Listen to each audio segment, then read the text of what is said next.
Oh, the intro didn't play. Forgot to do the intro. Hey, it's Outlaws, everybody. Hey, folks, I'm Rebecca Hargraves. This is Outlaws Episode 8 on the Petersons. I don't know. This was 10 years in the making. I've been waiting for this moment. Yes. Waiting for the moment to destroy Jordan Peterson and his whore daughter. Well, I also forgot my little thing on the screen. My screen's black. Hang on a second, guys. Well, I power up my internet-y, I don't know what it is. My thing. It's okay. I got a little spiel. A big thanks to our sponsor, Antelope Hill. Please see the link below in the description on my YouTube channel for 10% off code Outlaws. We'll talk about them later. And I want to give a big shout out to Zig's Discord group that is watching this show in Florida on a trip that I failed to make because my children are too unruly to take them on a plane right now. I miss you guys. I'm so glad you're watching. Every single one of you is awesome. Thank you, Reinhardt's wife, Zig, and everybody that is watching. I hope you guys are having the best time. Look, he got his thing up. He did the thing. There you go. Well done. It was taking forever. I was like, I thought it was going to be broken for a second. But anyway, all right, guys. Well, yeah. So why are we talking about the Petersons now? Like, I guess they're in the news again, right? Okay, so I always follow the Jordan Peterson news because it's such like this is a Shakespearean arc, and he has fallen from grace so spectacularly, and nobody is more deserving of it. So every time a clip comes out, I'm like, ooh. And so Michaela Peterson came out with this clip this week about his failing neurological health. And it's just sprinkled with typical Peterson Munchausen by proxy. And I was like, so I messaged Devon. I'm like, I wish this was in the purview of the show. And he was like, bitch, we could make it in the purview of the show. And I was like, that's true. They are really scammy.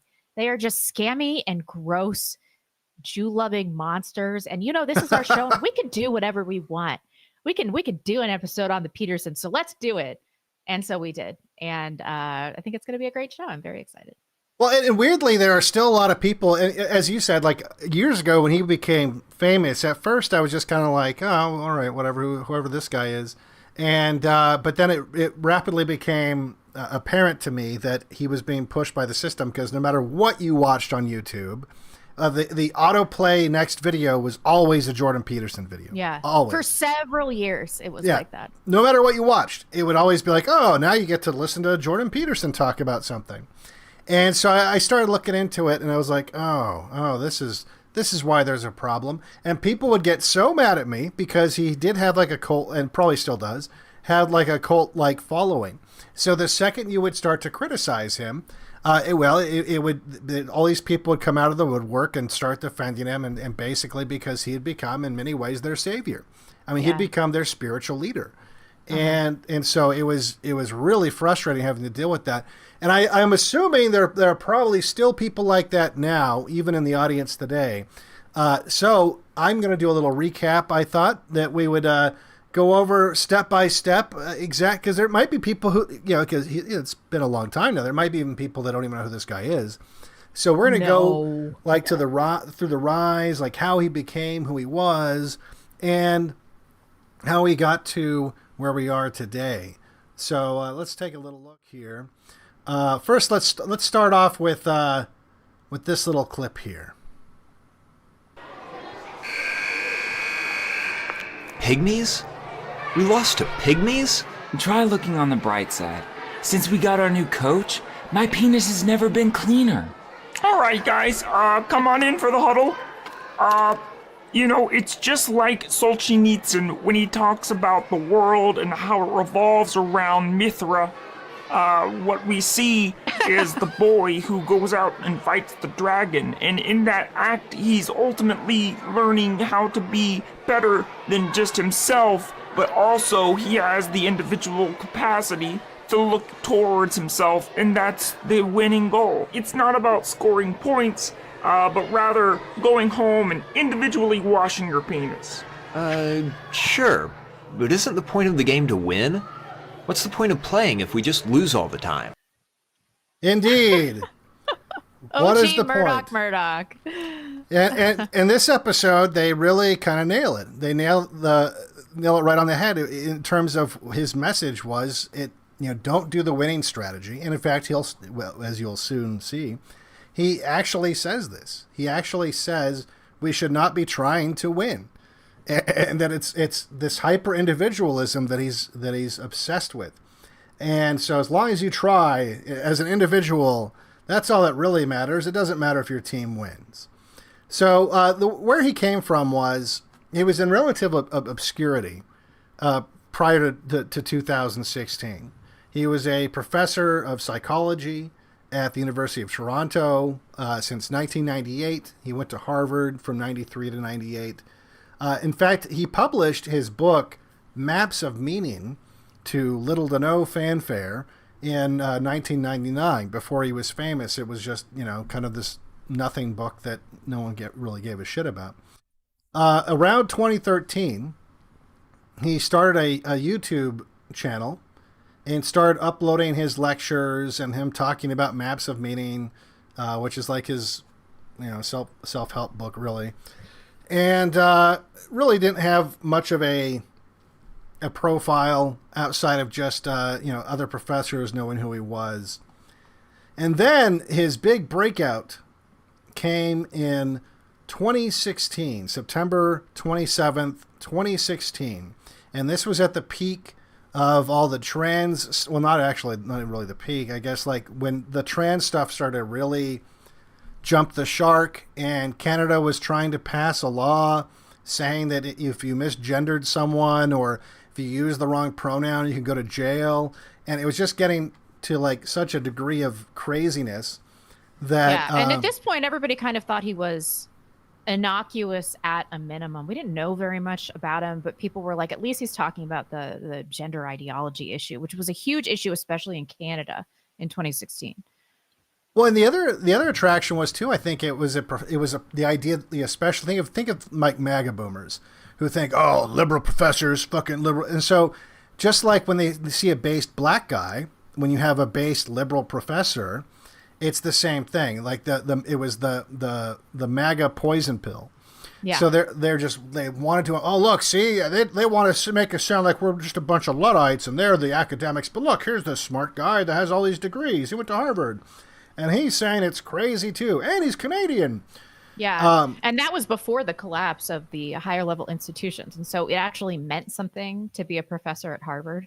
It meant something to be a psychology professor at University of Toronto. So he had this credibility. Absolutely. So he got a lot of media coverage and obviously a lot of pushback. There were all these videos that would go viral of him talking to students about how, you should be allowed to call someone by whatever pronouns you want and all this sort of a thing. That got him invited onto Joe Rogan. And that is when, things really started to move for him. After his Joe Rogan appearance, his Patreon started to, it went from $1,000 a month or so to tens of thousands of dollars a month. And he became, I wouldn't say a household name yet, but certainly a household name in terms of online political type people. He then, in 2017, testified before the Canadian Parliament, or I guess Canadian Senate, whatever they do up there. I guess it's the Senate, against Bill C-16. And so this is a clip from him talking about his position on the radicalization that's been going on. Some of your critics say, why can you not just respect your students, just use the gender-neutral pronouns? How do you respond to that? Well, first of all, I'd have to be convinced that doing so would do more good than harm, and I don't believe that. And I think I'm actually in a reasonable position to justify my claim. I think that the danger that's intrinsic to the law far outweighs whatever potential benefit it might produce, especially given that there's no hard evidence whatsoever for any benefit. So, yeah, he sounded pretty reasonable. Like, oh, yeah, he's well spoken to some extent, or at least it appears to be. The more you hear him talk, the more you start to realize that there's just a lot of word salad. But yeah, like if you haven't heard much from him, he's like, all right, sounds intelligent. He's intelligently laying out his, his reasoning for not wanting to call a man a woman, that sort of a thing. Mm-hmm. So you also had this case become in the news or go in the news around the same time. This was the case of what was Lindsay her name? Shepherd. Lindsay Shepherd. So Lindsay Shepherd was she a professor or an assistant professor? I think she was a TA. Okay. And she was, I think all she did was she showed like a Jordan Peterson video to and her she was students. neutral about it. Yes. Right. Yeah, she didn't present it like, oh, this is what I think. She presented it like, what do you guys think of his arguments about this obviously pertinent case that's going on? Yeah. And they threatened to fire her and ruin her life. She recorded the conversations, and they were outrageous. Right. They were outrageous about how she's supporting extremism because of her neutrality. Even by today's standards, it's mind-boggling. Right. So they excuse me, they were calling her a Nazi and this sort of a thing. So it just added to this momentum that this story was having in the news, because you had this salacious secret recording of these psycho leftists, professors talking down to her. And then the interview that really, I think, made Jordan Peterson a household name was he went on an interview with the BBC with Kathy Newman, and she was just atrocious. Like, she was so bad that the interview was like, it was comical. Like, you were just watching, it was like watching a train wreck, and everyone watched this fucking interview. This is where I'll play a cut. This has been edited for humor, but I'm telling you, it wasn't much different than this. Jordan Peterson, you're saying you've done your research and women are unhappy dominating men. I didn't say they were unhappy dominating men. You're just saying that's the way it is. Well, I'm not saying anything. But you're saying basically it doesn't matter if women aren't getting to the top. You're saying, well, that's just a fact of life. Women aren't necessarily going to get to the top. No, I'm not saying it doesn't matter either. You're saying if it's at the cost of men, that's a problem. That is so untrue that it's almost unbelievable. I've fought to get where I've got. That's fine. I think more power to you, as far as I'm concerned. It took a while. It did, yeah. It took a while. You're saying it's because women are too agreeable to ask for pay rises. You're saying that women aren't intelligent enough? No, I'm not saying that at all. You're saying that trans activists could lead to the deaths of millions of people? You have a mechanism in your brain that's seriously wrong. The data on that's pretty clear. Well, I've struggled with that. Had quite a tough time over the years. Yeah. You're saying that we should organise our societies along the lines of the lobsters. The lobster. Millions of people died fighting the lobster. Tell us about the lobster. I don't know what you mean by the question. You're saying the lobsters have to sort of become men to succeed, but you're saying that makes them unhappy. That's silly. I think that's silly. I really do. You're saying, like the lobsters, you buy a blue bicycle helmet, run along tram lines, and there's nothing we can do about it. That's patently absurd. I'm not interested in lobsters. Get your act together. Develop yourself. But you're saying it's not because of gender, it's because women are too agreeable. So you're saying women are just more sensible. They don't want that because it's not a nice problem. But you're saying it's not because of gender, it's not a fairer way of proceeding. I've done that many times. This conversation, you do it all the time. I want to ask you, do you agree that I'm not going to get the top job I want? Of course. So, of course. Is it because I'm miserable? That's part of it, definitely. It's not the only reason. I mean, look at your situation. You're hardly smart. You're bitter and resentful and without purpose and hostile. They're simply not going to say, please take the position. I might as well just go and play with my Cindy dolls. You can. Yeah, that's fine. Mao. I don't know what you mean by that. Mao. That's Mao and Mao. But it's happening. Mao. I do believe they are very, very uncomfortable. Mao. Oh, God. Mao. That's 25,000 times you've said that. What the hell's going on? Do you want So, that was indistinguishable from the actual interview. Seriously. It was that bad.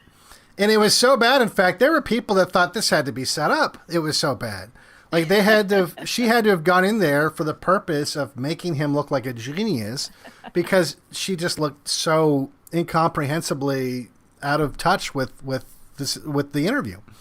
So it became a meme. Obviously, this video was cut back then and shared around back then and went viral back then. And he became, at that point, like I said, like that was when I would say he was more of a household name, because of this "so you're saying." In fact, that became a meme. So you're saying. Yeah. So you're saying. Yeah. So that led to a lot of opportunities for him to do public speaking events where he during this time he got wildly rich. Super rich. Well, and he would sell out stadiums. And people don't realize that. He would sell out fucking stadiums. His book now, The Maps for Meaning, started to sell. He was making tons of money on his Patreon because, again, this was just like the right being excited by having a based black guy. They thought, oh, this is our based liberal professor. We finally have a based liberal. And so they were just throwing money at it and throwing money at it. His YouTube channel went up to 1.8 million plus subscribers. He became part of the intellectual dark web. Ugh, so gay. Which was like this, super with gay the Weinstein brothers and Ben Shapiro. Right. So and Sam Harris and they started selling merchandising, started selling online courses, self-help books and shit. And so they were making all kinds of money. But the thing was, if you really listen to what he was actually saying, once he finally started to get an opportunity to speak beyond just this transgender issue, you started to realize that he did have an agenda. He actually, he explicitly said it. Now he would, I would say, bookend it with all this red meat, all this easy to agree with stuff about common sense transgender stuff. But here's a little montage of some of the things that gave people pause. I don't think that the Caucasians, let's say, should revert to being white. I think that's a bad idea. It's a dangerous idea. What the hell? Pride. What's that? That's not the right response. I think I understand what's going on with the Keck boys and with Pepe a hell of a lot better than the people do who are, casual observers of it, because I've actually studied it. Starting to produce an extraordinarily dangerous counterposition. It's the alt-right, that's part of it. It's the Kekastanis, it's this Pepe thing. When I first saw the frog, the Pepe frog, I really recoiled from it. More recently, what has gone wrong with the right? Well, where? It's threatening to go too far in identitarian Europe, that's for sure. With the people in Europe who are turning to a regressive nationalism as an alternative to the current state of chaos. Many people write me from the right or from the fringes of the radical right, saying precisely that listening to my lectures stopped them from going all the way.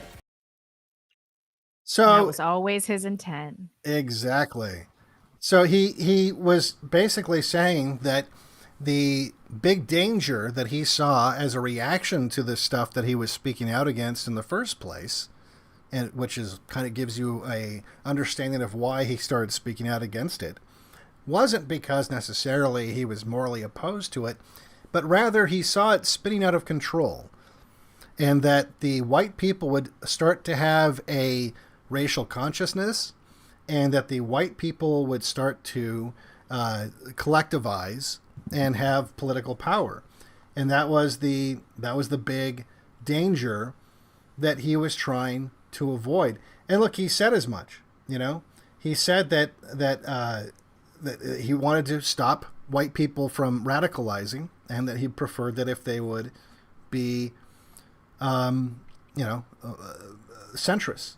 In fact, in this interview here he did with CBC Radio, he said, quote, "I can tell you one thing that I'm very terrified of, and you can think about this. I think that the continual careless pushing of people by left-wing radicals is dangerously waking up the right wing. So you can consider this a prophecy from me if you want. Inside the collective is a beast, and the beast uses its fists. If you wake up and the beast, or wake up the beast, then violence, or wake up the beast, then violence emerges. I'm afraid that this continual pushing by radical left-wingers is going to wake up the beast. Yeah, I mean, of course he was right about this, because people revert to tribal identity when the left pushes too far. So, you know, his a diagnostic evaluation was correct, but the reason he was allowed to gain such wealth and popularity is that he was a Zionist. He's a Zionist, and that he was trying to neutralize the right from the beginning. Right, and he was trying to prevent them from winning, just like in that Murdoch clip. He wanted to get them to focus on yourself, focus on your individualism, clean your room, don't worry about what's happening outside your house. And definitely don't collectivize. Here he is on with Joe Rogan talking with Brett Weinstein, who is also very afraid of white identitarianism taking over. Why? Yeah, the Jewish Brett Weinstein. I wonder why he would worry about that. And they again mention the exact same thing. They literally say that if white people collectivize, they'll win. And so that's why they have to stop it. What's going on the left is a bit of a new twist. What you have is a coalition of different tribal identities that aren't large enough to marshal a force on their own, and so they're united, and together they are a formidable force. But what's going to happen is that's an unstable entity. At the point that force gains power, it's going to come apart as internal dynamics rip it up. It's not capable of restraining the version that recurs on the right, the version that does manifest as white nationalism. That version is stable because it does represent an actual population that has an evolutionary basis for remaining cohesive. And your point, Brett, that the radical right actually is more powerful once they get organized is a really good one, because there's no fractionation. Yeah, it's more stable. You bet. And they have all the guns. That's another thing to think about. Yeah. Tell us more, you subversive Jew. Right. So that he's literally saying that if the right wing collectivizes, it'll actually win. It'll actually be successful. They have all the guns. They will actually be able to achieve their goals, whereas the left is a bunch of psychopaths that really can't. I mean, they have trouble just getting up in the morning. And so if they ever force the right into a position to where they become racially conscious and they decide to, well, take care of the problem in the most efficient way possible, they will be able to succeed. And so he and Brett Weinstein are basically telling Joe they're here to stop that. They're here to stop the right wing from ever trying to accomplish that goal.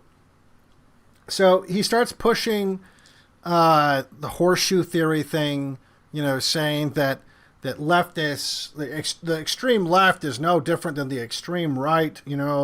They're both Marxist collectivists. This kind of tired argument that Sargon used to use all the time. I don't know if he still does because he blocked me. Nah, he's come around. Has he? Still whatever. And so, in interviews, he would always talk about the danger, again, of the right wing winning. There is a danger on the right that the identity politics danger, because the right will play identity politics different than the left. The leftist theory is, well, we should all segregate ourselves into our identity groups, and then those who are the oppressor groups should repent and feel terrible for their oppressive acts and step aside. And that's one way of playing identity politics. But another way of playing identity politics is, to hell with you. I will pick my identity group based on race or ethnicity, whatever it is that I feel most comfortable with, since that's the game, and then I'll play to win. And my sense is that there will be plenty of people attracted to the identity politics game that you win.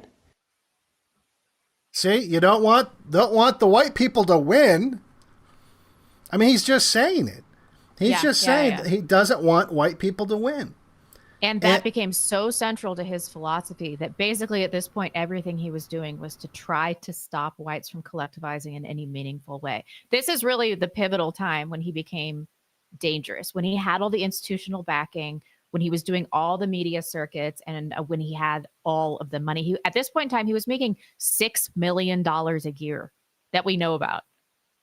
Well, and not only that, you also had all these people that were like his disciples that had read his self-help books, and they were starting to look at him like a spiritual leader. And a lot of those included young men, because as you know, in the West, young men there's a real leadership vacuum in the even today, and so they tend to gravitate towards these really loud personality types. And so a lot of young men gravitated towards Jordan Peterson as like a guru of sorts. And so he was the perfect spoonful of sugar to help the medicine go down, and to try to de-radicalize these young men. So this went on for a while, and then the JQ started to become slightly, and it's not like it is today, but this was the beginnings of it. And people, especially young white men, were becoming aware of the JQ and wanted to have their guru address it.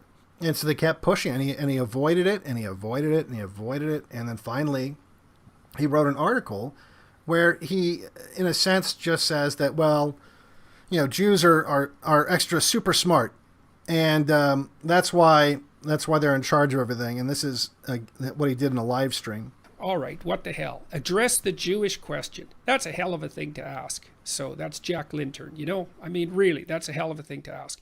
But I will say something about it, and I've thought about this a lot. So there is evidence that Ashkenazi Jews, so those are Jews of European heritage, have IQs that are about 15 points higher than the population average. So that's a lot, 15 points. It's about the average difference between the typical high school student. Yeah, it's false. And in addition to it being false, it doesn't account for the population difference in whites versus Jews. Yeah. Leather Apron Club did a pretty good video on this, but the gist of it is, even if Jews had a much higher instance of geniuses, they're such a small percentage of the overall population, they still wouldn't be overrepresented, because there'd be so many more white geniuses. Even if, we didn't have as many geniuses per capita, where there's just so many more white people than Jews, that it would still be absurd to have this institutional capture that has gone on. And literally, they're talking about politics or media, basically any institution of power. No matter, they don't have a higher IQ. They have a higher verbal IQ, which is through centuries of being sneaky fucks. And it's just self-selection for being able to, to try to get out of trouble in whatever country they're subverting. Their visual IQ is markedly lower than average. I mean, look at the visual arts of Jewish. Look at Rothko. That's like the average visual representation, like the artistry of a Jew. So this is not even true. And I'm sure all those studies were by Jews. Well, and even the way, like, if you look at the average IQ of Israel, it's not. I'd have to look at. Well, let me do it. What is it? 105. That's what it is in China. Yeah, it's not remarkable. And so this idea, now Ashkenazi Jews obviously are not the only Jews that live in Israel, and that's specifically maybe what he's talking about. Oh, it's 98.5. Yeah, it's Jews as a whole, it's rather unremarkable. But anyway, so you had that's the excuse that he gave, that that's what's going on. You heard the same excuse from like a lot of people, and he started to rail against this idea that Jews were up to something, but at the same time signaling all the time he seemed to have, as much as he hated we didn't want white people to be proud of themselves or think of themselves as a group.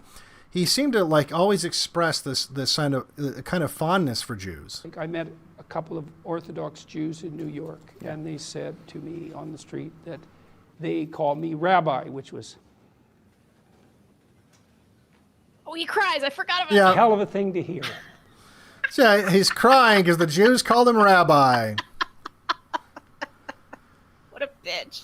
Yeah. And he's obviously mentally unstable. You can tell. I mean, he cries often. We're going to play a couple of examples of this. But that was the other thing too. Is he was always crying on stream and crying when he would start talking about Jews, and individualism. Where's so your faggot sounder? Oh, I don't have it. I don't think it works on this. Maybe I'll have to set that up. I know. It's too late now. We'll have to make one for the Outlaws. I got a couple different ones we could mix it up with. So we had instances like this, or obviously this is way more recent, but this was, he went to Israel, spoke to an audience in Israel, and started crying about how they were basically a light unto the world. Yo, Dr. Jordan Peterson, this guy loves Jerusalem. Just see the emotion that he has for it. Check this out. As Jews in Israel, are you telling the greatest story ever told?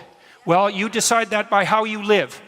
And that decision will affect the world, because everyone looks here for one reason or another. It's not so easy to understand. Everyone looks here to see, well, how are you actually doing under this tremendous assault of adversarial criticism? And I think it is true in some real sense that the fate of the world depends on the decisions of the people of Israel, just as the fate of the world depends on the decision of every individual.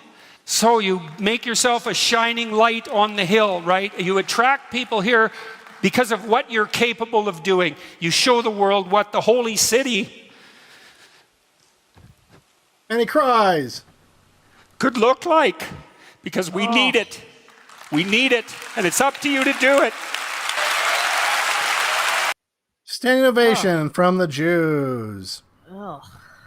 But while he's saying this to Jews, he's also posting, this is before he said it to the Jews, that basically it was a pathology to have racial pride. You know, he says, now the right-wing identitarians have their panties in a knot about what I've said about the pathology of racial pride, demonstrating as if it was necessary that the mirror reflection of malevolence is also malevolence. So, yeah, again, horseshoe theory, that we're just being just as bad as the lefties. And then, of course, you had this famous clip. Someone came up to him to give him a book by Solzhenitsyn, which Rebecca taught me how to say properly before the stream. Yeah, he has it spelled out phonetically. Yeah. Solzhen eats with a Z. Yeah. And basically, this is an author that Jordan Peterson can't stop talking about, because he writes about his experiences in the Gulag, and so he uses this as like a frame of reference for being against collectivism. But one of the things he never mentions is one of the other books that was written by Solzhenitsyn, and that was 200 Years 200 Together. Years Together, yeah. Which, had he read that, he would be wildly anti-Semitic. Right. Well, I don't think he would, but yeah, I mean, had he let his audience read it. In fact, it's not even really available in English. A lot of people were taking it upon themselves to translate it into English because they didn't want to publish it, because it talks about the disproportionate Jewish roles in Bolshevism. It talks about how Jews want to segregate themselves. Talk about how they want to rule over economic aspects of the society, go after positions of power. They often enthusiastically embrace universalist ideas like socialism, and they're the communists, basically. I mean, that's where communism came from. And so I don't know if it was an attendee to one of his events here, gave him a book, or gave him a copy of the book, and asked him to comment on this. And this is how that went down. I have a book by Solzhenitsyn I'd like to get to. Thank you. It's 200 Years Together. Last year, a couple started translating it into English, and they put it online. I included all the chapters that they've translated so far. As a Jewish American, I think this book is very important for everyone to read. In the book, Solzhenitsyn documents the overrepresentation of Jewish individuals in the NKVD and in Bolshevik leadership. He claims that the ethnic hatred these individuals have for Christians played a role in the Holodomor. Jewish individuals had faced persecution in Ukraine prior to the Bolsheviks' rise to power. These individuals exacted their revenge on the Christian Ukrainian population. The result was the death of 4 million Christians. The line of good and evil cuts through the heart of every human. One cannot simply say a given ethnic group is evil. Every individual must struggle with the good and the evil in their own hearts. That being said, it is important to understand what motivates groups to commit atrocities against other groups, because the previous century has been filled with groups killing other groups. Like the Bolsheviks, Jewish individuals are overrepresented in the ownership and senior staffing. Yeah, and notice how the audience is getting mad at him. And this is a Jew, by the way, at least according to him.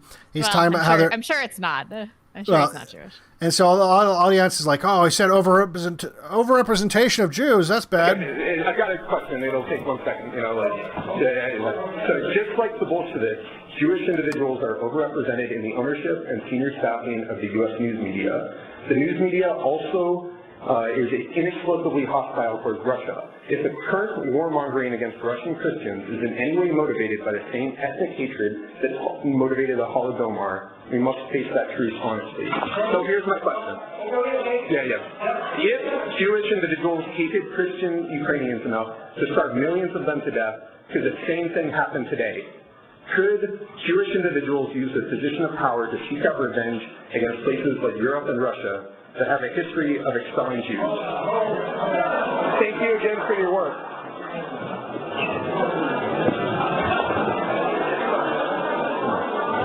Heroic. That was so good. What a great question. Just remember Rule 9. It's like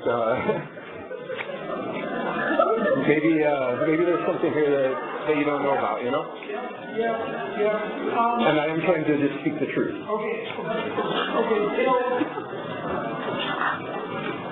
Such a tangle that issue that is so difficult to disentangle. First of all, I haven't read this book, and I do want to read the book. So thank you for giving me the book. You're welcome.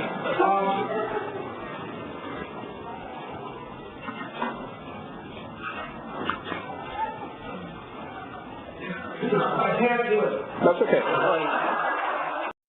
I can't Every time do I it. see that, he realizes that he has no way to deal with this question without, hoisting himself on his own petard. Right. No, and so, and his whole persona is based on being intellectually honest. Like don't tell lies. The reason why I have to call you a he instead of a she is that I wouldn't be honest with myself if I called you a she. And so his whole empire he was building was based on this idea that he was super fucking honest. And so when very publicly faced with a question he couldn't answer, he just bailed on it. And it's interesting because, again, here he is with Dennis Prager talking about how awesome Jews are, and he doesn't have a problem with that. Everybody acknowledges that Jewish chosenness is a reason for anti-Semitism. However, as I pointed out, Jews are 0.2% of the world. Who gives a damn if 0.2% of the world thinks they're chosen? The Chinese think they're the center of the world. Well, chosen and successful might be a very... Thank you. That's correct. That's exactly right. So deep down, people don't laugh when Jews say they're chosen. They don't believe that Japan gets the sun before the rest of humanity, even though they are the land of the rising sun, and as the sun is on their flag. But nobody cares if the Japanese think they get the sun first. But they do care if the Jews think they're chosen. So there's been a tremendous amount of resentment of the fact that maybe they are. But of course, chosen never meant better. Never. Yeah, right. I've never seen that clip before, by the way. Yeah.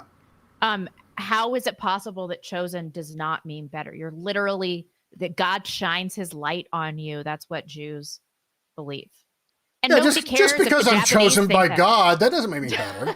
I know. Nobody cares if the Japanese have Japanese pride or think that they're better, because they don't subvert every culture and economy that they embed themselves in. So no one gives a shit.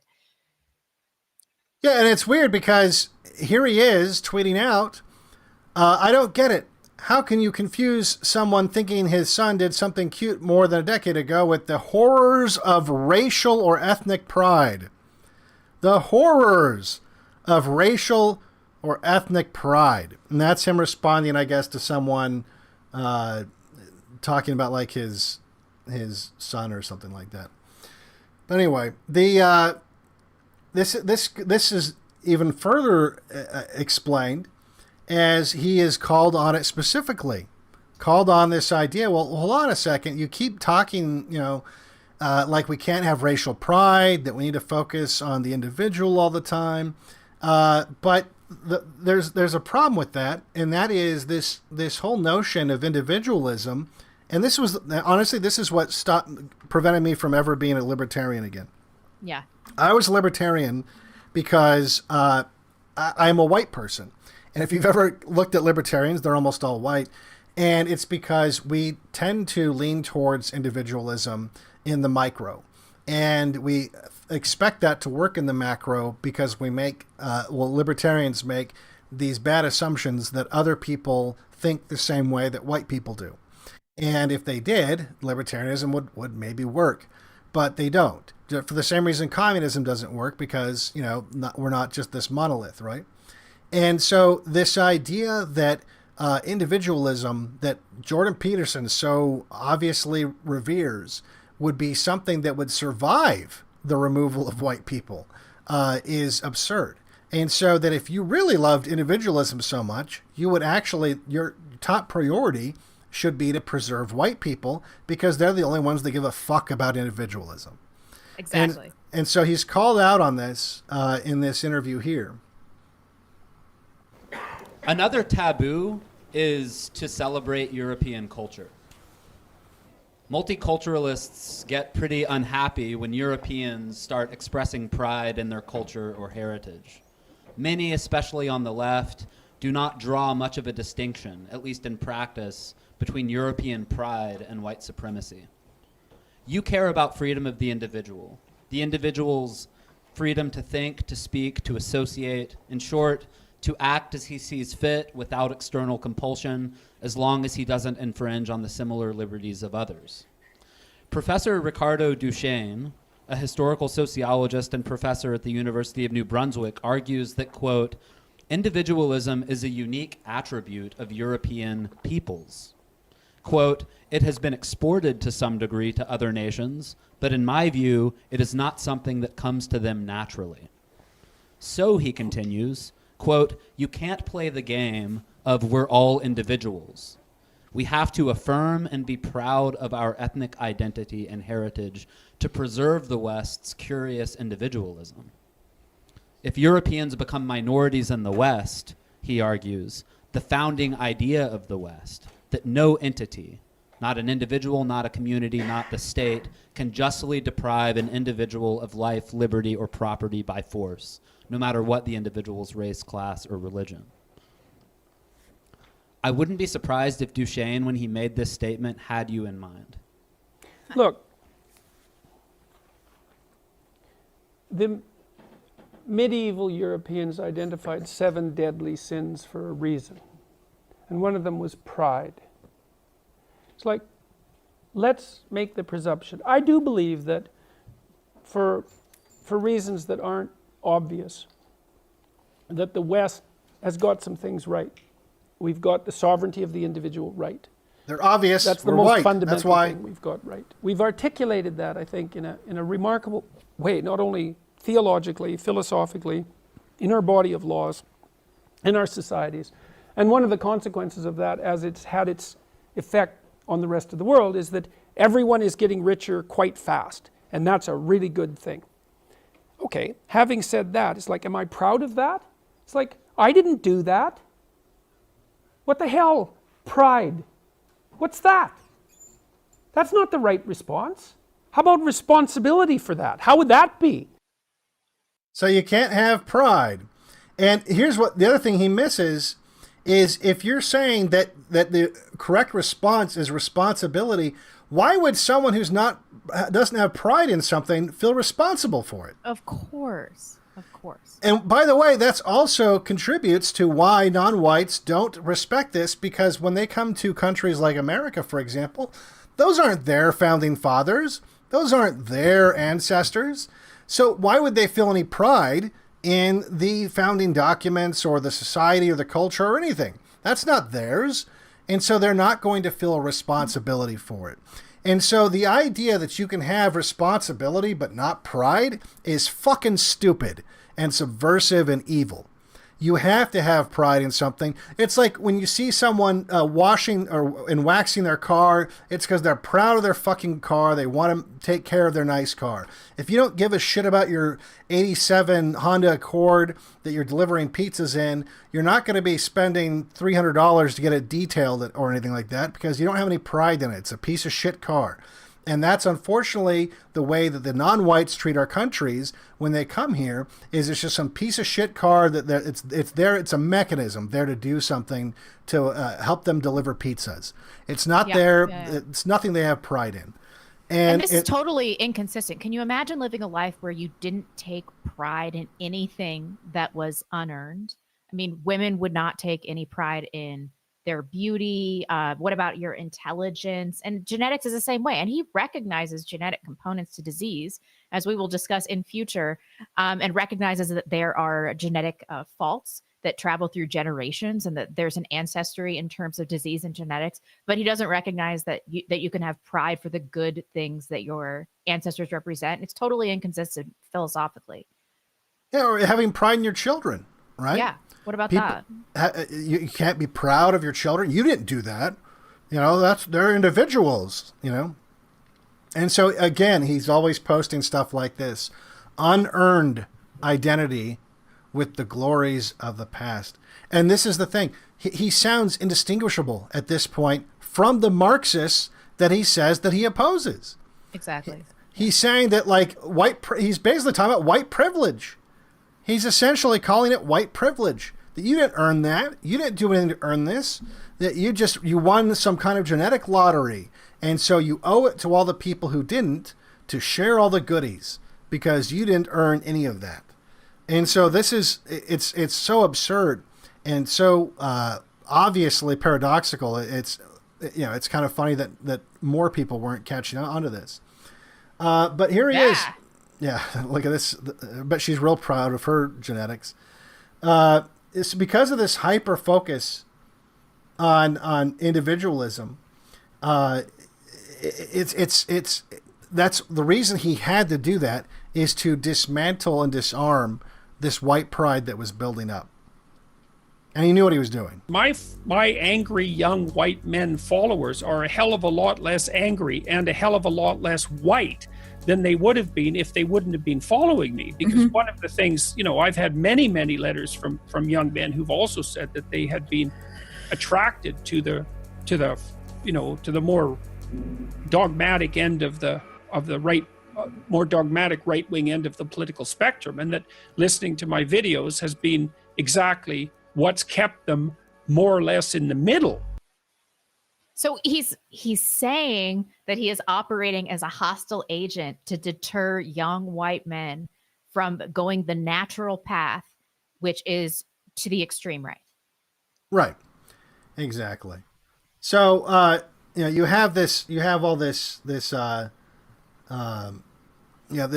admissions really over and over and over again.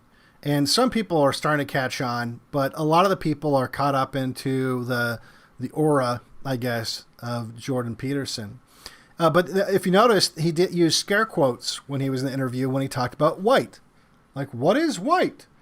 And he does the same thing with when he's taught. And you'll see a lot of people do this, where he says, how do you define white? What does white even mean?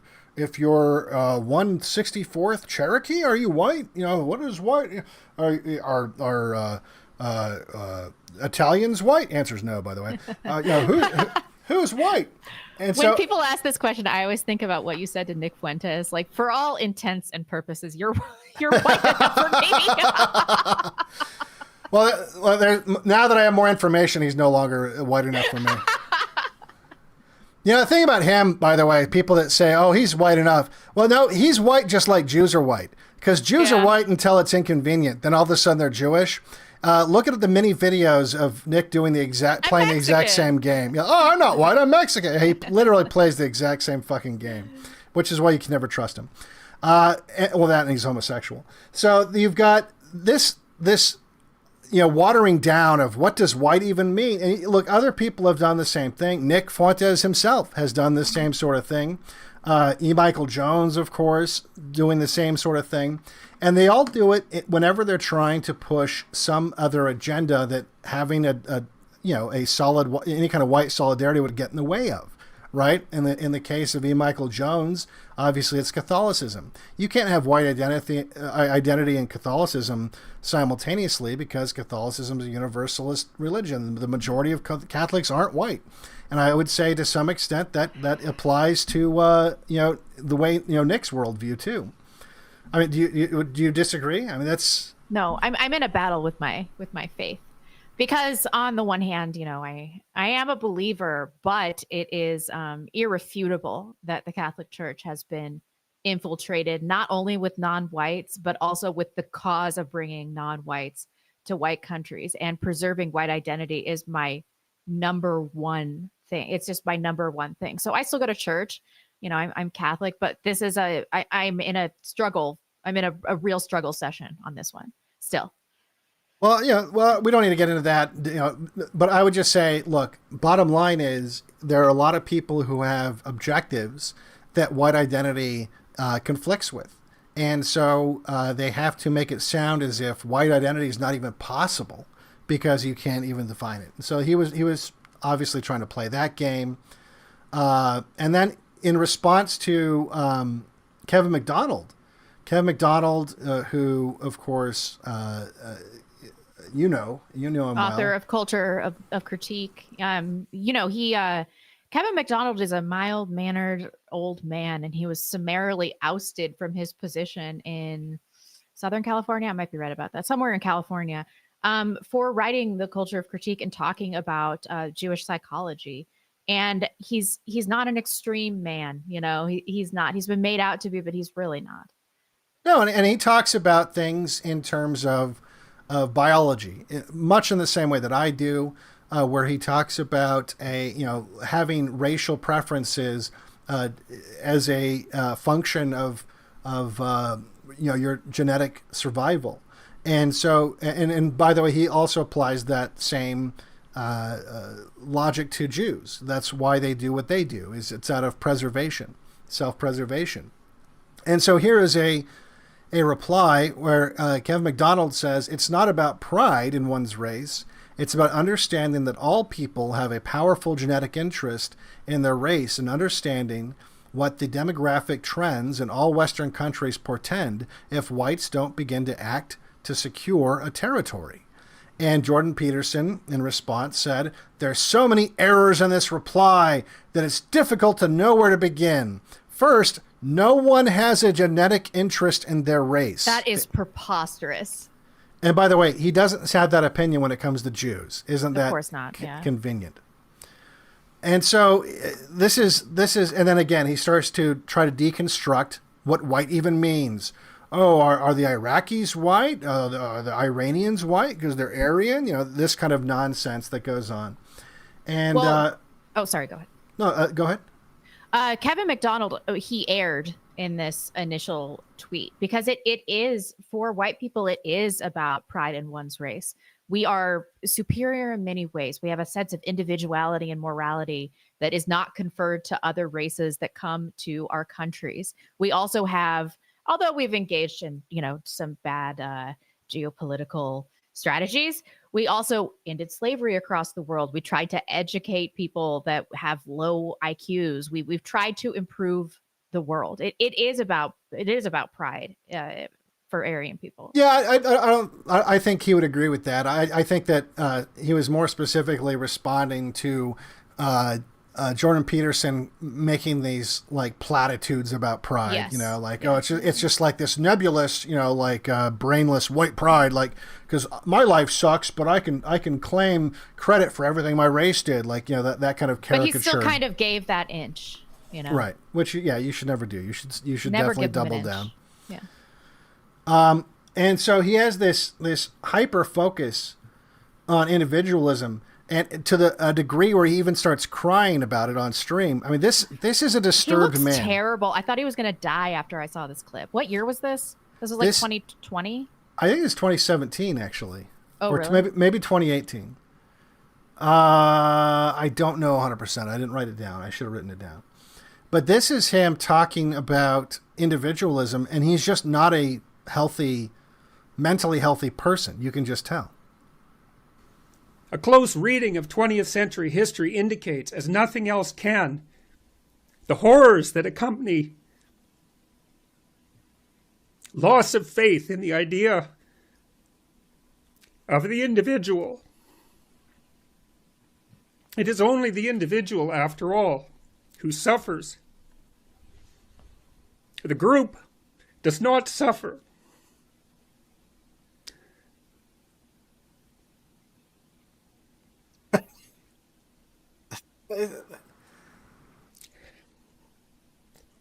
Dude, get yourself together. Only those who compose it. Thus, the reality of the individual must be regarded as primary. If suffering is to be regarded seriously, without such regard, there can be no motivation to reduce suffering and therefore no respite. Instead, the production of individual suffering can and has and will be again rationalized and justified for its supposed benefits for the future and the group.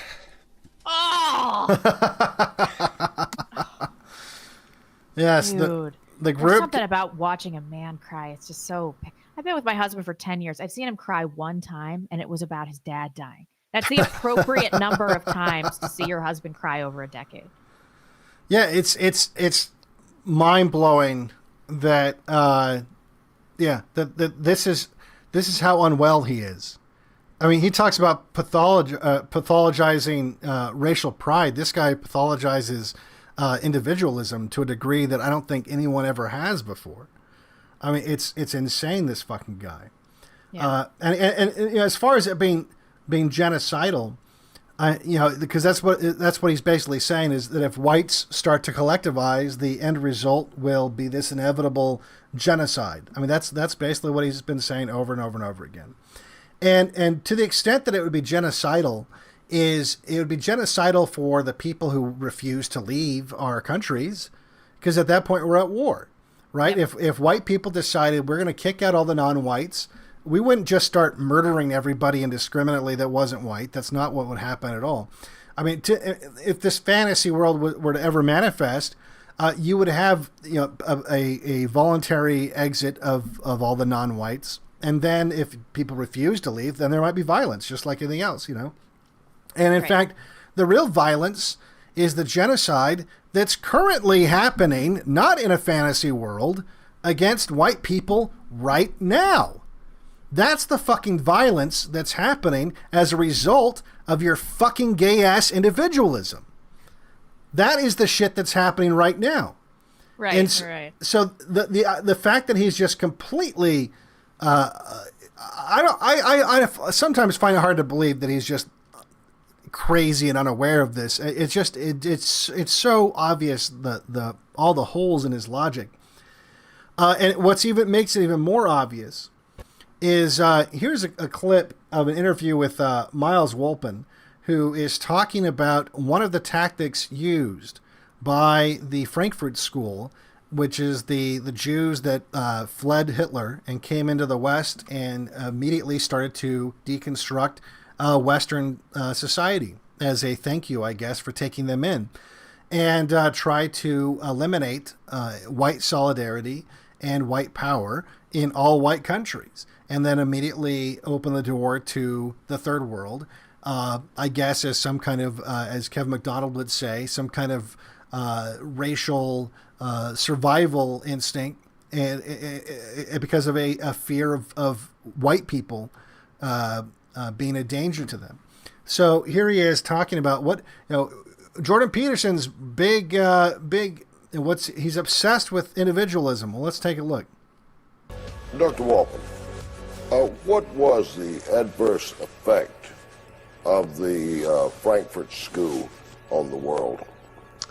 Well, I would say if we looked at our own country, and to a lesser degree perhaps Western Europe,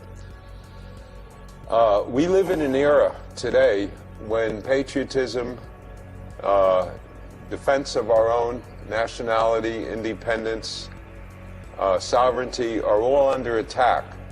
To paint middle-class morality as repressive, to paint authority within the family, outside the family, as repressive, to promote personal liberation, or what we might call radical individualism.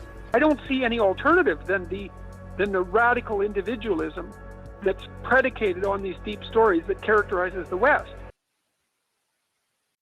So he's literally straight out of the cultural Marxists that he claims to be at war with, literally reading directly out of their playbook as a way of dismantling white countries. So he's clearly subversive. And then, of course, once he gained some kind of, I guess, gravitas and some authority, some dick swinging, and he was the headline speaker at a lot of these right-wing events. One of the first things he did is he started to exclude anyone who would have any kind of racial tendencies, any kind of collectivist, as he would put it, tendencies, from the conversation. He would, again, do exactly what he was always talking about. The Marxists they're trying to censor us. And what does he do? He goes straight to doing exactly that. We know how to put a box around the extremists on the right. Basically, we say, oh, you're making claims of ethnic or racial superiority. You're not part of the conversation anymore. And he did this when he disinvited Faith Goldie. That's right. Yes. And Faith Goldie, I mean, her big sin was didn't she just interview someone from the Daily Stormer? She went on, she went on the Stormer podcast, something like that. Yeah. Yeah. So it wasn't even like she was going around saying Heil Hitler or anything like that. But he made sure that she couldn't have a seat at the table because he was now the czar of information, what was acceptable in the right wing.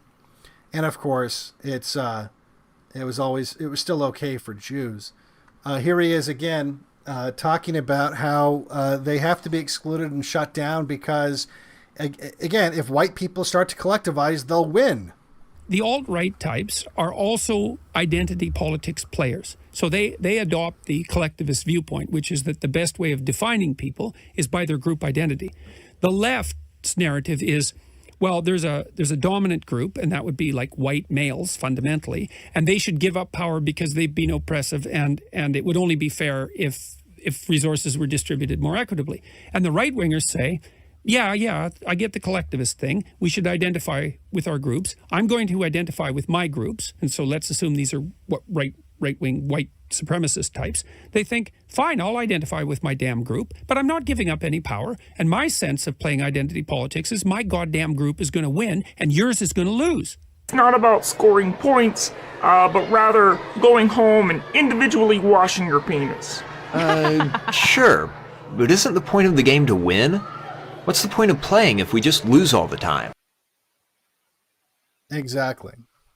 You know, Michaela said similar stuff on Twitter. Do you remember that censorship tweet from a few years ago? Which one? She said, unfortunately, the dregs of society are going to take over this platform because they have nothing better to do. Maybe there does need to be some sort of content moderation at Elon Musk. She also said, anti-Semitism isn't occurring. We're just asking questions from pathological morons on the internet. And then she said, does anyone know the name of the actual alt-right that's popping up, blaming everything wrong in their sorry lives on Jews and women? They're grosser than woke men. It's moronic. She's over the woke right thing. And then the next week, she praised Israeli precision strikes for avoiding civilians and blamed Hamas for using human shields to fuel anti-Semitism. And her entire shtick, you know, has just been mirroring Jordan Peterson's pro-free speech. When it comes to anti-Semitism, it's censorship, of course.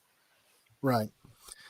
No, and so at the end of the day, Jordan Peterson's and his daughter's message is do not collectivize. White people collectivizing means they'll win, which means that means they want us to lose. I don't think that the Caucasians, let's say, should revert to being white. I think that's a bad idea. It's a dangerous idea, and it's coming fast. And I don't like to see that. I think the whole group identity thing is seriously pathological. I think we've made big mistakes in Canada.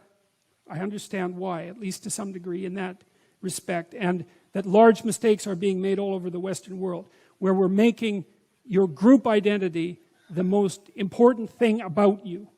I think that's reprehensible. I think it's devastating. I think it's genocidal in its ultimate expression. I think it will bring down our civilization if we pursue it. We shouldn't be playing that game. And your point, Brett, that the radical right actually is more powerful once they get organized is a really good one, because there's no fractionation. Yeah, it's more stable. You bet. And they have all the guns. That's another thing to think about. So that's basically Jordan Peterson's entire purpose.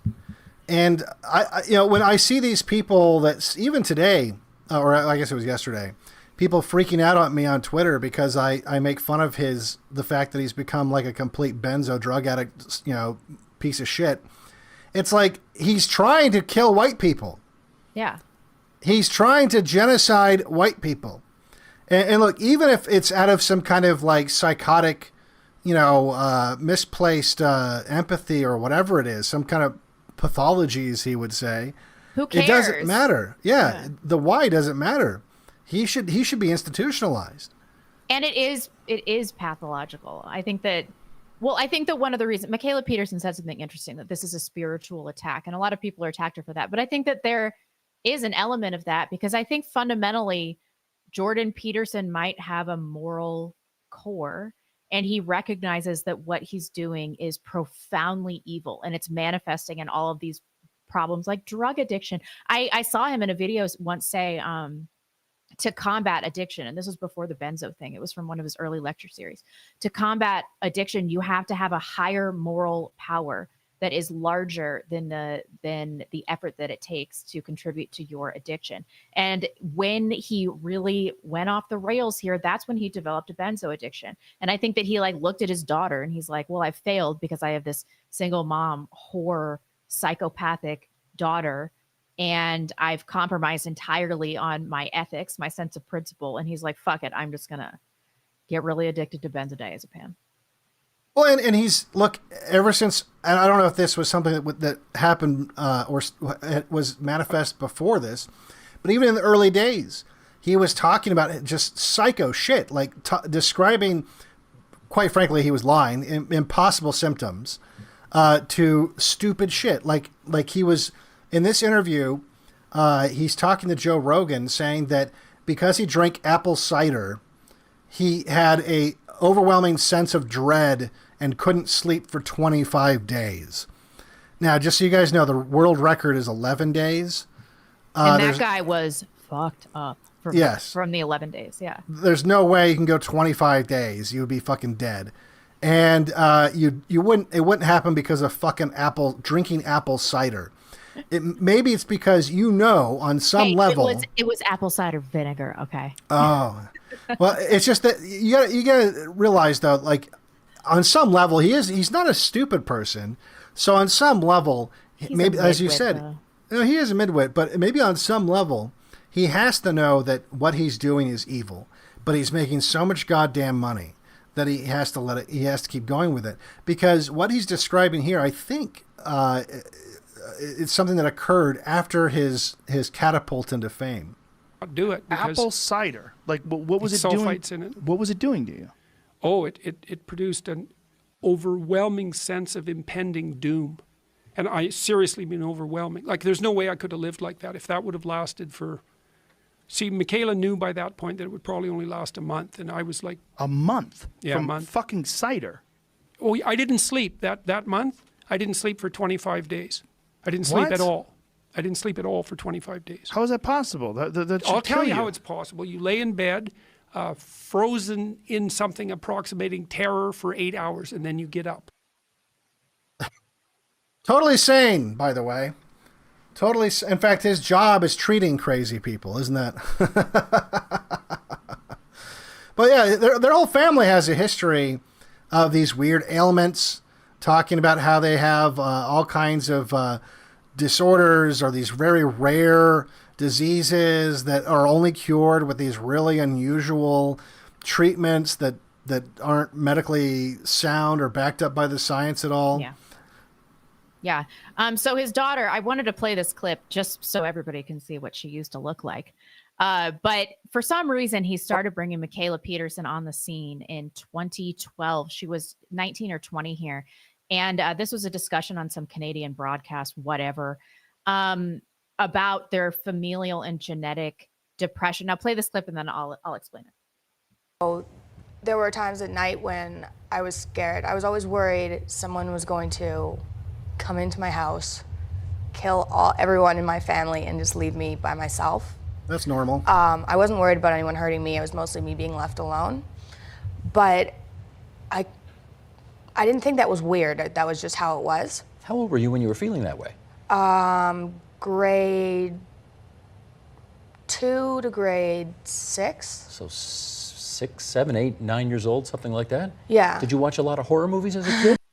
Okay, so that doesn't seem that crazy because, a lot of kids have. Oh, that's pretty crazy. If someone, if someone said like, thoughts. for 4 years of my life, I thought every night someone was going to break into my house and kill my family. Oh, by the way, the biggest fear about that was that I'd be left alone, not the fact that like someone came in and killed my family. I'd be like, okay, you're a weirdo. You're a fucking weirdo. That is the key to all this. And because psychology is a soft science and it's basically made up and Jordan Peterson is a fake doctor, then I'm going to go ahead and play armchair psychologist right here. So what she's talking about is a deep fear of abandonment. And a deep fear of abandonment is the central theme to all cluster B personality disorders. And I'm 99% sure that she has borderline personality disorder. She's hypersexual, the weird plastic surgery. So after this happened, when she was a child, they put her on high level Prozac when she was 9 years old. So she talks about the dangers of SSRI. Like most people that take SSRIs take them for, they're overprescribed, but they take them as adults, like the high level Prozac as a 9-year-old in the 5th grade.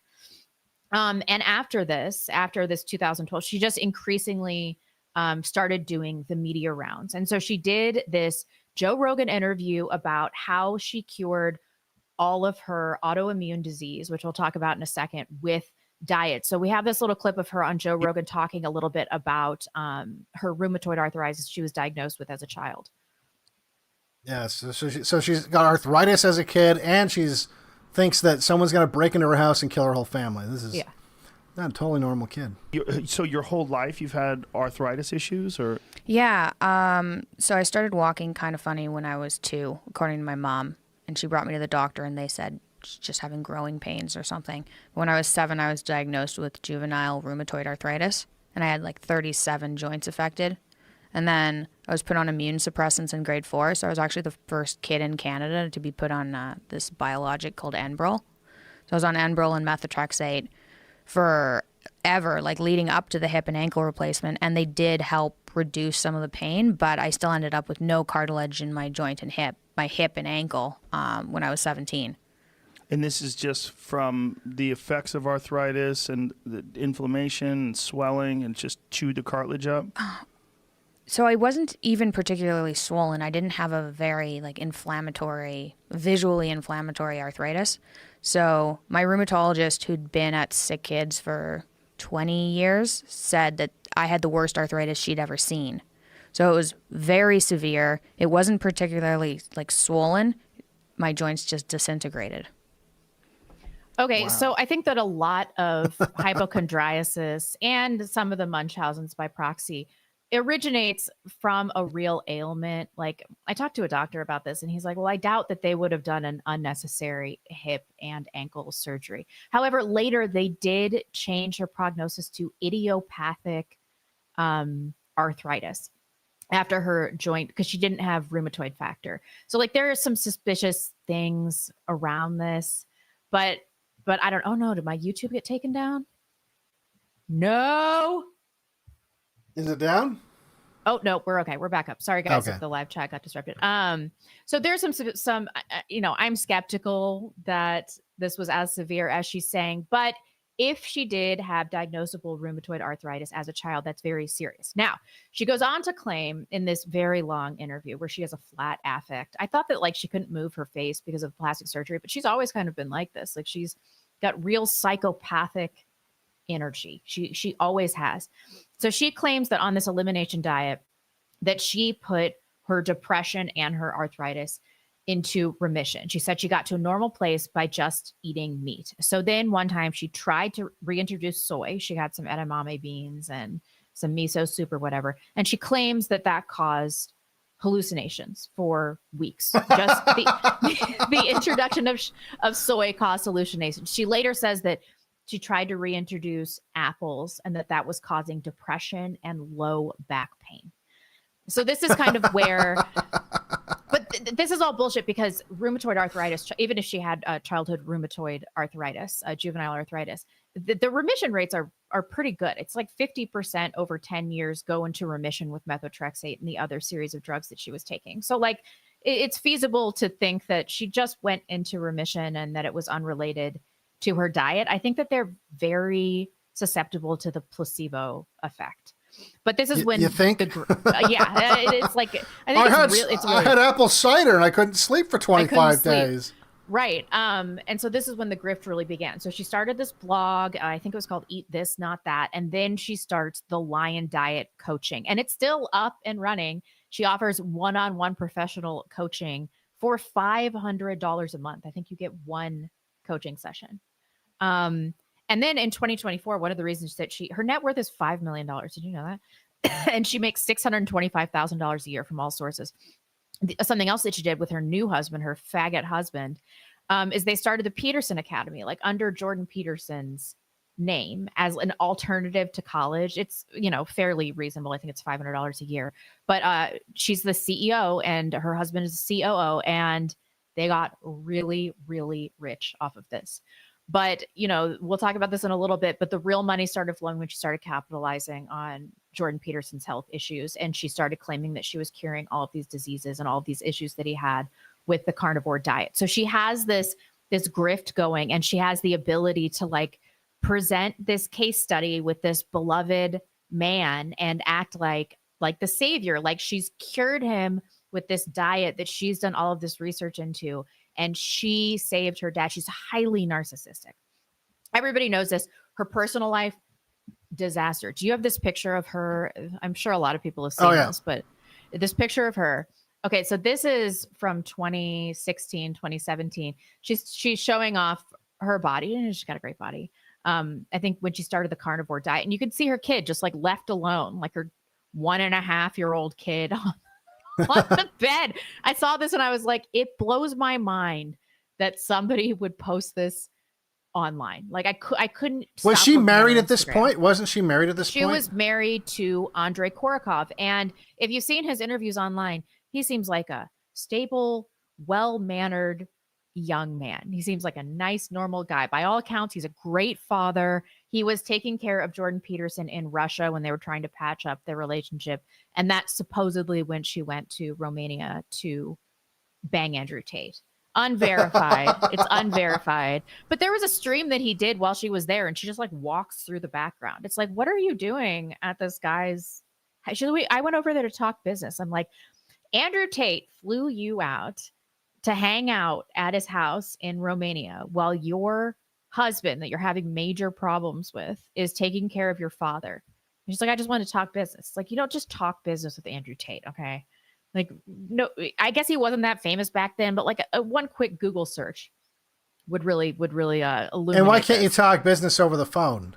talk business over the phone. She's like, he just wanted to tell me about how to put things behind a paywall. I'm like, Google it, you whore. Good Lord. Anyway, so she divorces this guy. They have this child together, and she remarries Jordan Fuller, who is clearly a homosexual, and he's 5 years her junior. So in your 20s and 30s, like that is a giant age gap.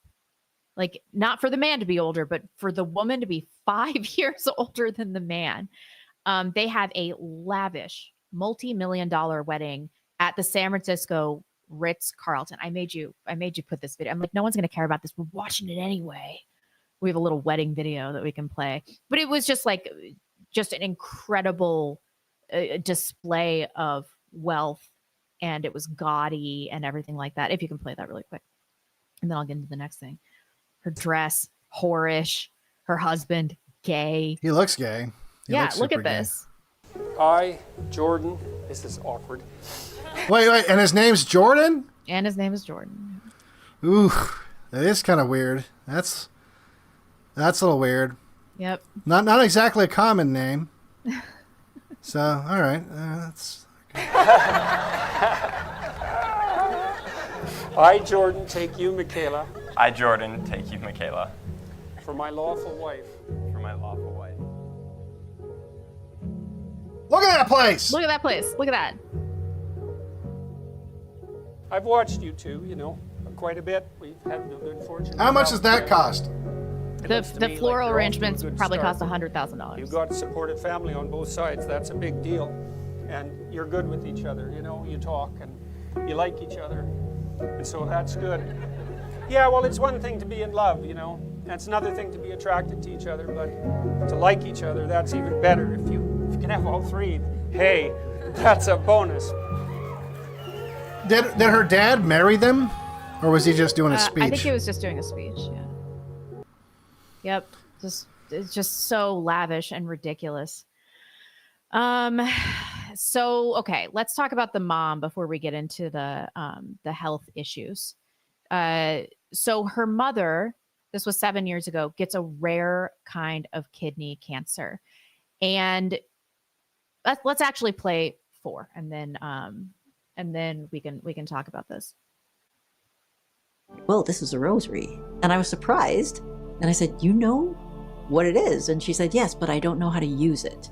And this was the 5th day of praying the novena. I said, I'll be better on our anniversary. And that day was August 19th. It was our anniversary. We had excellent surgeons. The intervention of the radiologist could well have irritated the tissue that was damaged enough to facilitate healing. And that's the simplest explanation. But the fact that it did occur on our 30th wedding anniversary, and that is what Tammy had said would happen months before, when she had no way of knowing that or even any reason to assume it. Well, I don't know what to make of that. I think he goes on to say that she was the only person in the history of I'm pretty happy about it. She's also, as far as we know, the only person who ever survived this cancer. Okay, that's definitely not true. So they did tell her that she had 10 months to live and said there's no effective treatment and it pretty much kills everyone. They told her she's a 0% survival rate in known cases at the time. She had a surgery to remove part of the kidney, and then she had another resection where they removed some of the surrounding tissue. Now, I got into some case studies because I'm spurgy like this. The actual chance of surviving 5 years with this kind of cancer is 20 to 30%. Like it's not good. But she's not the only person to have ever survived. And there's not a lot of case studies because it's a very rare kind of cancer. But in this case study of 74, 10 people survived 5 years or longer. So like, I'm Catholic, so I want to be like, oh, the rosary, blah, blah, blah, blah. But, these people have a tendency towards magical thinking and believing that they get cured through basically magic. And I think that she just had a really, really good surgeon that did an excellent resection. And that's what happened here. And then she's talked a lot about how carnivore has bolstered her ability to not go into to not get the cancer back, a relapse. That's the word I was trying to look for. So I know they're using all of their health issues to try to bolster the carnivore diet. And I don't want to say that there's no benefits to the carnivore diet, but it is a fad diet, and we have evolved to eat vegetables. I know, come at me, oxalate bros. But you know, the other thing too is you can't ignore the fact that he panders to a Christian audience, a largely Christian audience, which is kind of ridiculous given the fact of what he has said in the past about his own faith. Like, it seems like if the rosary was magically healing people, it wouldn't be people like this. Like, well, do you believe that Jesus rose again from the dead? Literally. I cannot answer that question. And the reason is because, okay, let me think about it for a minute, see if I can come up with a reasonable answer. Pretty easy question if you're a Christian. Well, the first answer would be, it depends on what you mean by Jesus.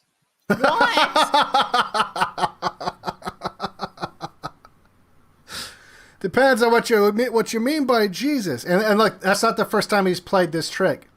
Well, the question, did that happen, begs the question, what do you mean by happen?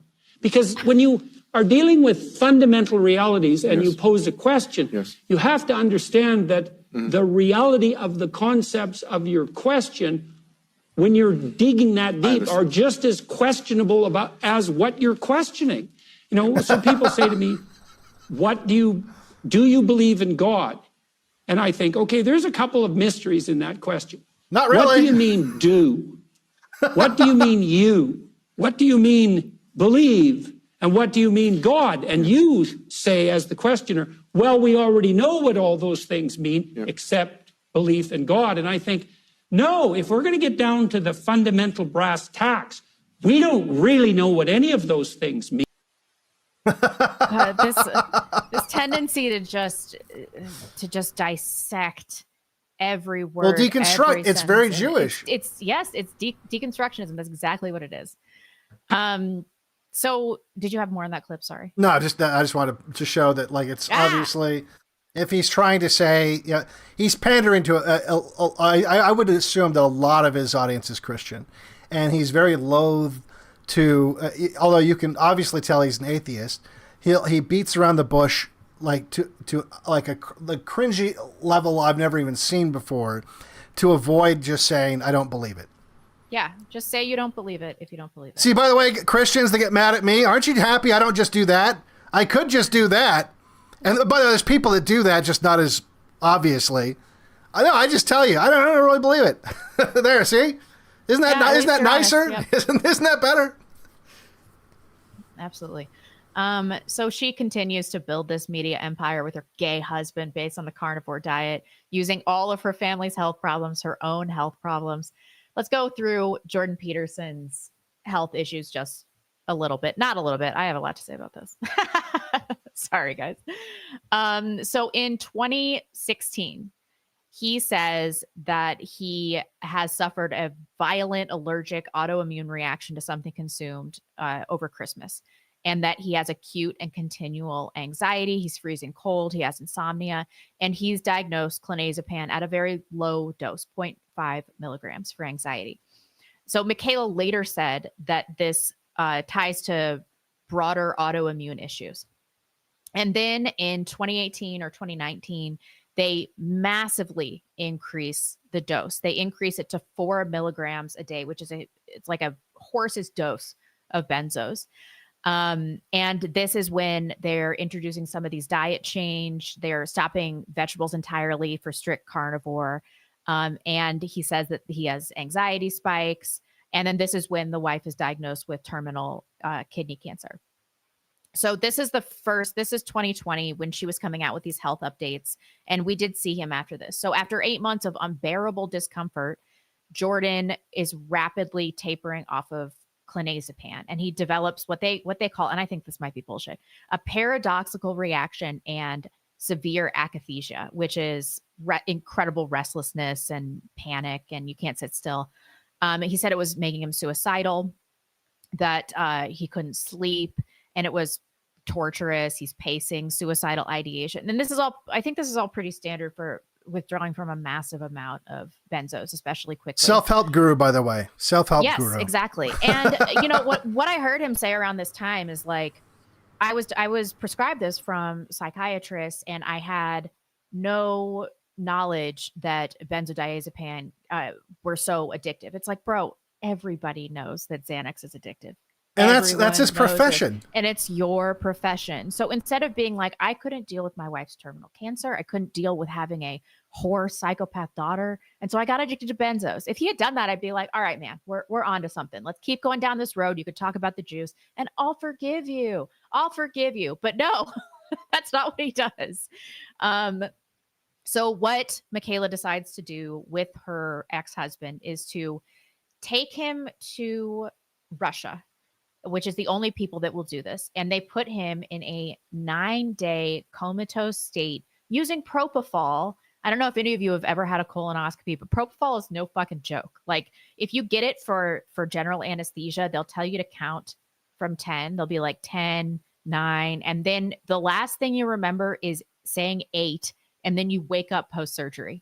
So he's under this crazy anesthetic for 9 days while they cold turkey detox him from a massive wouldn't a machine dose. even be breathing for him during this period? Yeah, of course. Yeah, he would have to be on a respirator, I'm right. sure. So like Yeah. that's how knocked out you are. You're basically dead.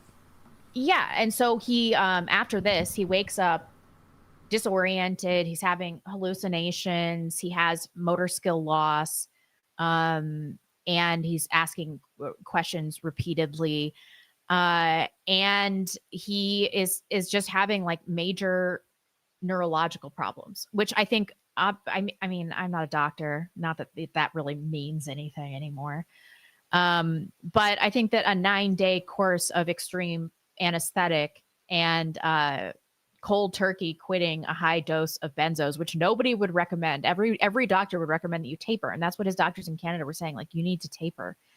I think that probably caused some neurological damage. But when he came back to the public eye after that, he seemed pretty normal. I saw some interviews with him, and I was like, he doesn't seem like he has brain damage at all. Did you watch any of those interviews that he did after he came back from those? Yeah, I mean, he seemed the same. You know, Yeah, he seemed the same. Yeah. Maybe a little more subdued. Yeah, I guess so, but it's not like he was like, blah, Yeah. blah, blah, blah, blah, Right. blah, you know, it was. And he was never that seemed- energetic in the first place either. So Yeah. yeah. Yeah, absolutely. So then Jordan and Michaela, they're working on all sorts of stuff, and they're putting him into the public eye probably more than he's ready for. He's resuming on books and tours, podcasting, and he's saying that he has like some neuralgia pain and things like that, but it's nothing crazy. And all this time, Michaela's like, carnivore diet, carnivore diet, carnivore diet's helping dad. Isn't it weird how she says that? She doesn't say my dad. She says dad. Yeah, it is a little weird. It's just like, it's weird and psychopathic. Well, it's kind of childlike, right? Yeah, it's Because that's what a childlike, kid yeah. that's what a kid would say. Yeah, but it seems like my dad. Actually, even a kid would say my dad. Yeah. You know what it is? Unsettling. Maybe it's kind of cult-like is what it is, because she's saying dad like it's all of our dads. You know what I mean? Yeah, there's just something up. There's something up there. And then the reason that we did this show right now is that a few days ago, she puts out a new video about his status. And she's saying that she has figured it out once again, that she's figured out that he has mold toxicity, and that he's been diagnosed with chronic inflammatory response syndrome, which sounds as made up as fibromyalgia or any It's the other black number. mold. Yeah, it's the black mold. That all girls are afraid of. Black know, mold. right? Oh God. Oh my God. By the way, Yeah. I looked into black mold because I've lived in places that have had black mold, and I would hear about this. Oh, black mold's going to make you die and grow an extra arm or something. You look into it, and actually zero danger. It has some danger, but it's mostly respiratory stuff. Like, no, but even the toxins, like the amount of black, like it does release a toxin, but the amount of toxin that it releases is it's almost undetectable. That you'd basically have to like breathe with your face against the black mold as you slept every night to get any kind of symptoms. Yeah. Like if you have black mold like behind like a you know, like your refrigerator or something like that, literally zero issues. Like, I mean, it's gross, but I mean, you should probably clean it up. But I'm you know, I mean, like, as terms of like actual people on the right negative freak health out about mold, and it's just another boogeyman. Right. That, you know, most molds, we're surrounded by mold, and it's just part of the way that we have to adapt to our physical environment. And usually, it just causes mild respiratory events in people that already have susceptibility to it, and that's basically it. It's not the a reason big the deal. mold gets there in the first place is those spores were already there. I mean, mold didn't just spontaneously start existing in those spots. The exactly. spores are always in the air all the time. Like if you have like a piece of bread that gets moldy, it's because those spores are already in there. They just start growing on the bread. So Yep, exactly. So she talks about how he had double pneumonia and sepsis previously. She doesn't know what caused not it. Not quadruple pneumonia. Yeah, really, in my 4 lungs. But what's double pneumonia? How do you have double pneumonia? You have pneumonia in both of your lungs. Oh, okay. But it seems like he was getting a lot of really weird treatments. He was getting spinal stem cell injections. There's really no evidence that this is effective at all. I heard him talking about how he went to some Mexican retreat with like a vision center where they would take you to the sauna and then they would take you to the vision center. And he's like, and it's more advanced than any medical center that I've seen in the United States. It's like, we have no idea what the outcomes are from, not that I'm an advocate of government regulation, but like if something was going terribly wrong in any of these places, we wouldn't have a fucking clue. Like there's no evidence backing any of this up. I hate to sound like a scientist, but there's no science backing up any of this shit.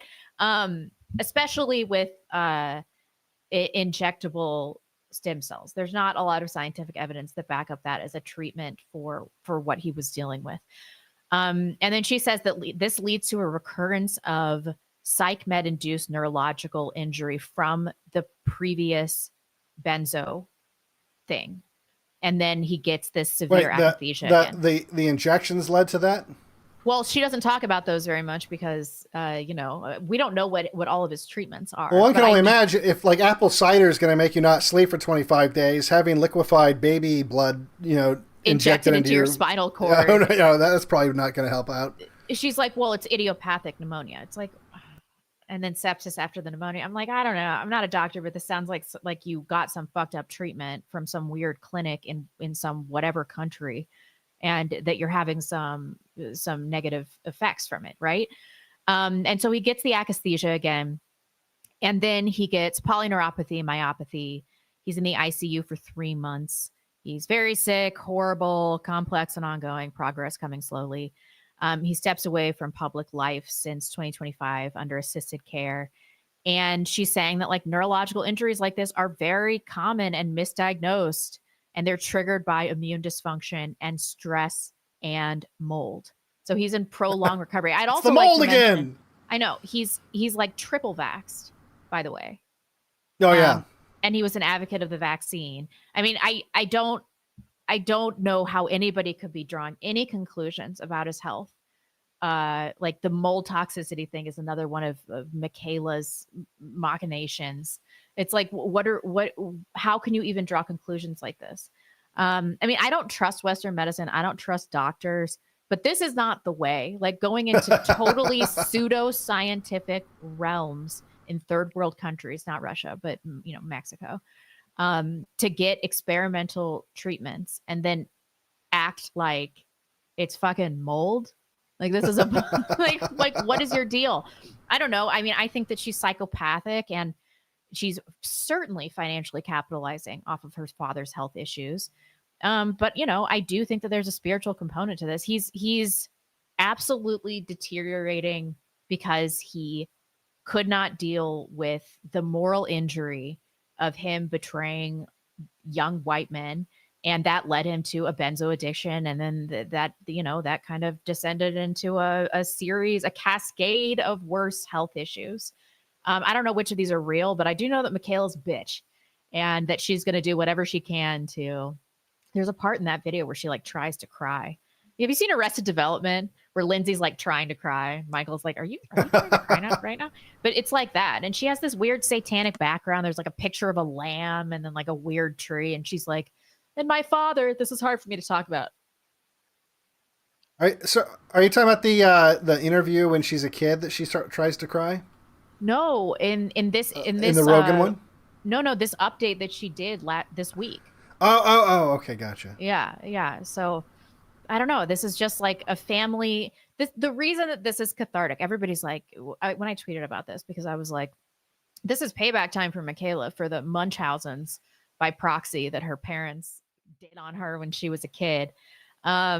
I got a lot of people in the comments like, you're so hateful. This is just coming from a place of hate. Listen, every once in a while in this sphere, because I've been around for a long time. I've been doing this for 10 years. Every once in a while, you watch somebody that has fucked with the white cause in a meaningful way, that like really did some damage to the white cause.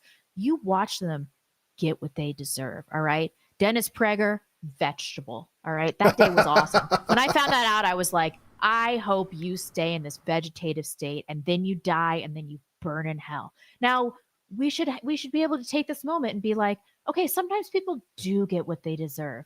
Sometimes people live in a terrible state because of the things that they've done to the cause.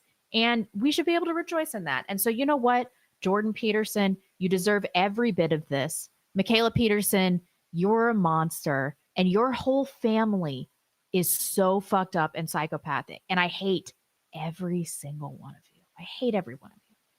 Based. Yeah, it's true. Like I all I could do is sit back and watch as this guy, worked against our interests and fooled so many fucking people. And he was so influential and so powerful. No, I find that's the most frustrating thing about what we do, is when you see these people get super popular, get a lot of influence, and immediately start leading people away to the slaughter. And there's nothing you can really do about it. And it's, it used to really frustrate me more than it does now. I've just kind of realized that in a way, this is kind of part of the selection pressures being applied to white people, that the people with low discernment and low in-group preference will be led astray. They'll be led off by these people that are subversive, and they'll ultimately, not just the subversive person will pay a price, like in the case of Jordan Peterson, but the people they lead astray. Yeah. And it's sad because, like, you feel like, well, it'd be nice if we could save those people, but in a way it's kind of like, well, not really, because like those are the genes you kind of don't want passing on. Those are the kind of people that just make more in the way motherfuckers when you're in line at at Costco or whatever. So it's bittersweet, I guess. I guess so. I forgot to talk about her plastic surgery, and now it's too late. No, it's not too late. Really? Can I talk about it? Okay. Let's do it. I love going through pictures of people and what they used to look like and figuring out what they've had done. And before, I've had some light Botox, all right? I've never done anything else. Now let's talk about what Michaela Peterson has had done. Can you put that picture of her from 2012 or whatever up? Okay. Since then, because I've watched a lot of plastic surgeon reacts videos on Michaela Peterson, she has had an eyebrow lift, an upper bleph. She's had rhinoplasty. She's had breast implants. Of course, she's had filler and toxins. And most recently, she had a very serious V-line Korean surgery on her jaw, which actually shaves down your mandible. Shit. You can tell because her neck is so thick, I'm getting pictures of her to pop up here. Oh, of new pictures? Yeah. This is the before and after of her... I think of her, let me hang on one second, of that exact surgery you were just mentioning. The V-line? Yeah. It's no joke. Like, you wake up, I think it's like a 4-hour surgery, and you wake up fucked up, and you have to recover in a recovery room for a really long time. And 3 of these surgeries that she's had, the rhinoplasty, the V-line surgery, and the breast augmentation, all require general anesthetic. So like, she can handle propofol. She can handle a gallon of Andrew Tate's jizz. but she can't. But she can't eat a fucking salad. Like, come on. And on the left, she had already had rhinoplasty, lip fillers, the brow lift, and breast implants. Yeah, I just found. I got some more photos here. I'll bring up here.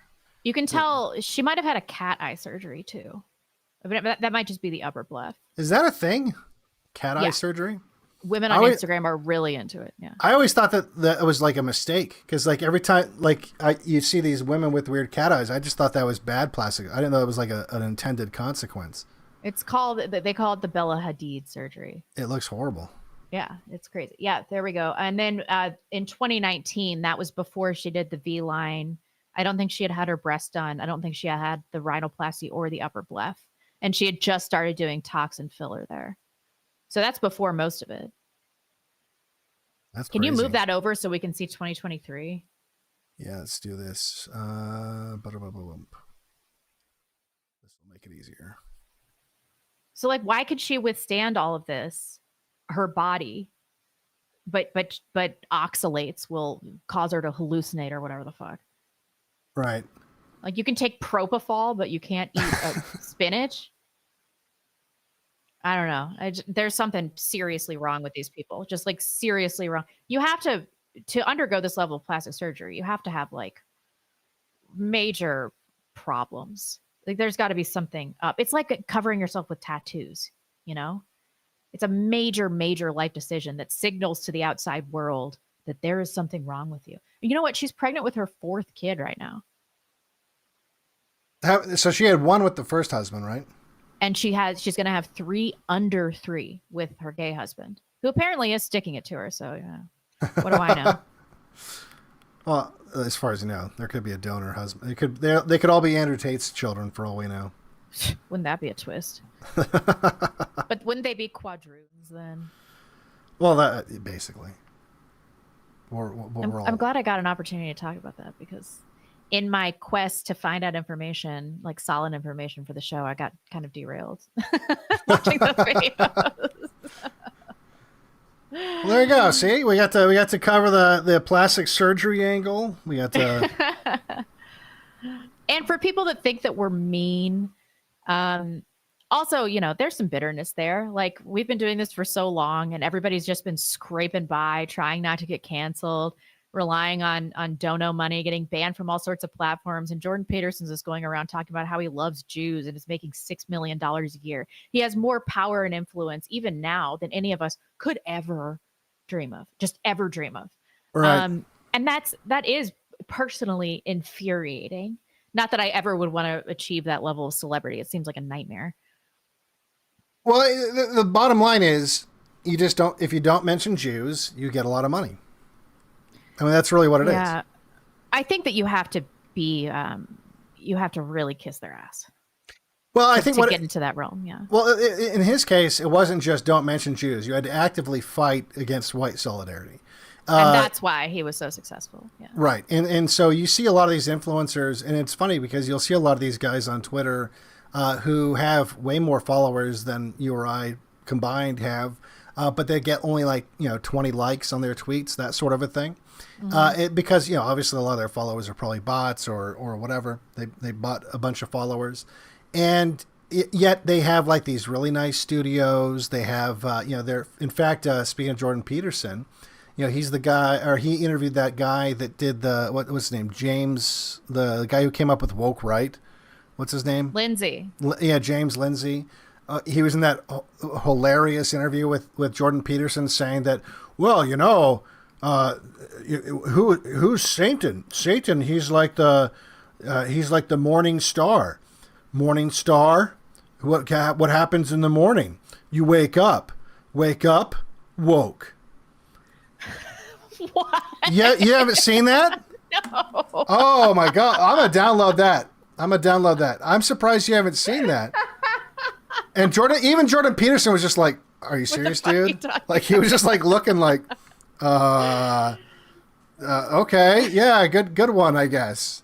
And he was dead serious. Like the guy, like the look on his face, he wasn't like making a joke. He thought he was like somehow doing this genius, logical conclusion. And let's see here. James, Lindsay, Jordan. Whoa. Let's see if this will pop up. It's so hilarious.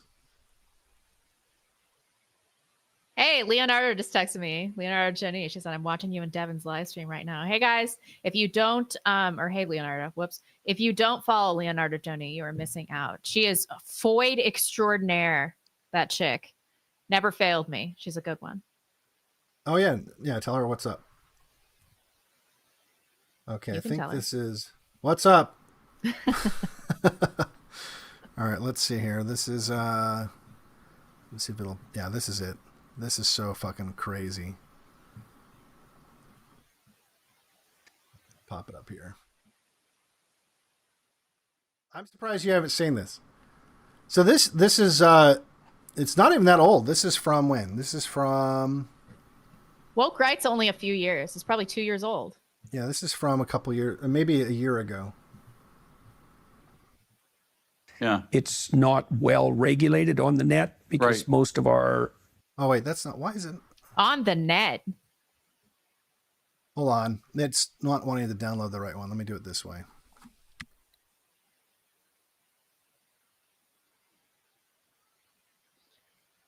It's because I have our unusual setup to get you on here live.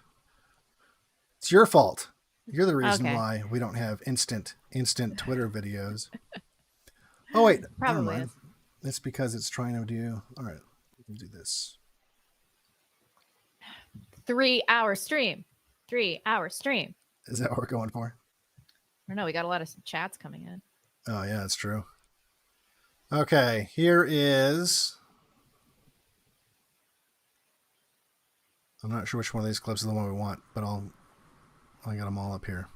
Yeah. It's not. That's not the right one. This is the one. I'm I think. so bad at filling dead air. Sorry, guys. I know. I was just sitting there like, I just want to talk make about something. All right, so here we go. This is. I can't believe you haven't seen this. So this is why I call these people woke. It's not just that they've gone on cancel rampages and struggle sessions. It's not that they've put me through a relentless struggle session since September without stopping or, doxed my family and everything else in their wrath. I said, James calls them all woke right, and they decide to prove me wrong by canceling me and struggling me and doxing. Oh, wait, that's not the right clip. What is struggling you? Yeah, struggling you. This fat faggot. God. See, this guy, he's a perfect example we were just talking about, by the way. Some guy who is completely retarded, like has no charisma, has no talent, but he tells white people not to notice the Jews and to not collectivize, and he gets Jew money by the hundreds of thousands of dollars. Yeah. I will say I've never been tempted. I've never been asked, to be fair. No one has ever offered me any amount of money. but I can say that I've never been tempted then. Have you ever been tempted to sell out? No, I've not even for a second. I've had I had opportunities to work with, Connie, especially. So a lot of people know this. When I first started out, I was just doing like Pepe memes, and I got contacted by a media person, and they said, "Oh, I really like your Pepe memes. You should do," because I think Infowars, featured a couple of them. Because I was doing these 3D Pepes dancing around, and just I had this little YouTube channel, and so I started doing. They asked me to do video work for Milo, and on his Facebook page, right? So I was just doing like memes that they were posting on his Facebook page. And when that all fell apart because of the drama with Milo in his fall from grace, I guess, and I obviously was like, well, I could just start doing my own thing, or I could go work, because my background was doing animation and video work basically for other people, and before that I was doing stuff for like libertarians and stuff like that, and so I was like, oh, I'll just work for another pundit or something like that.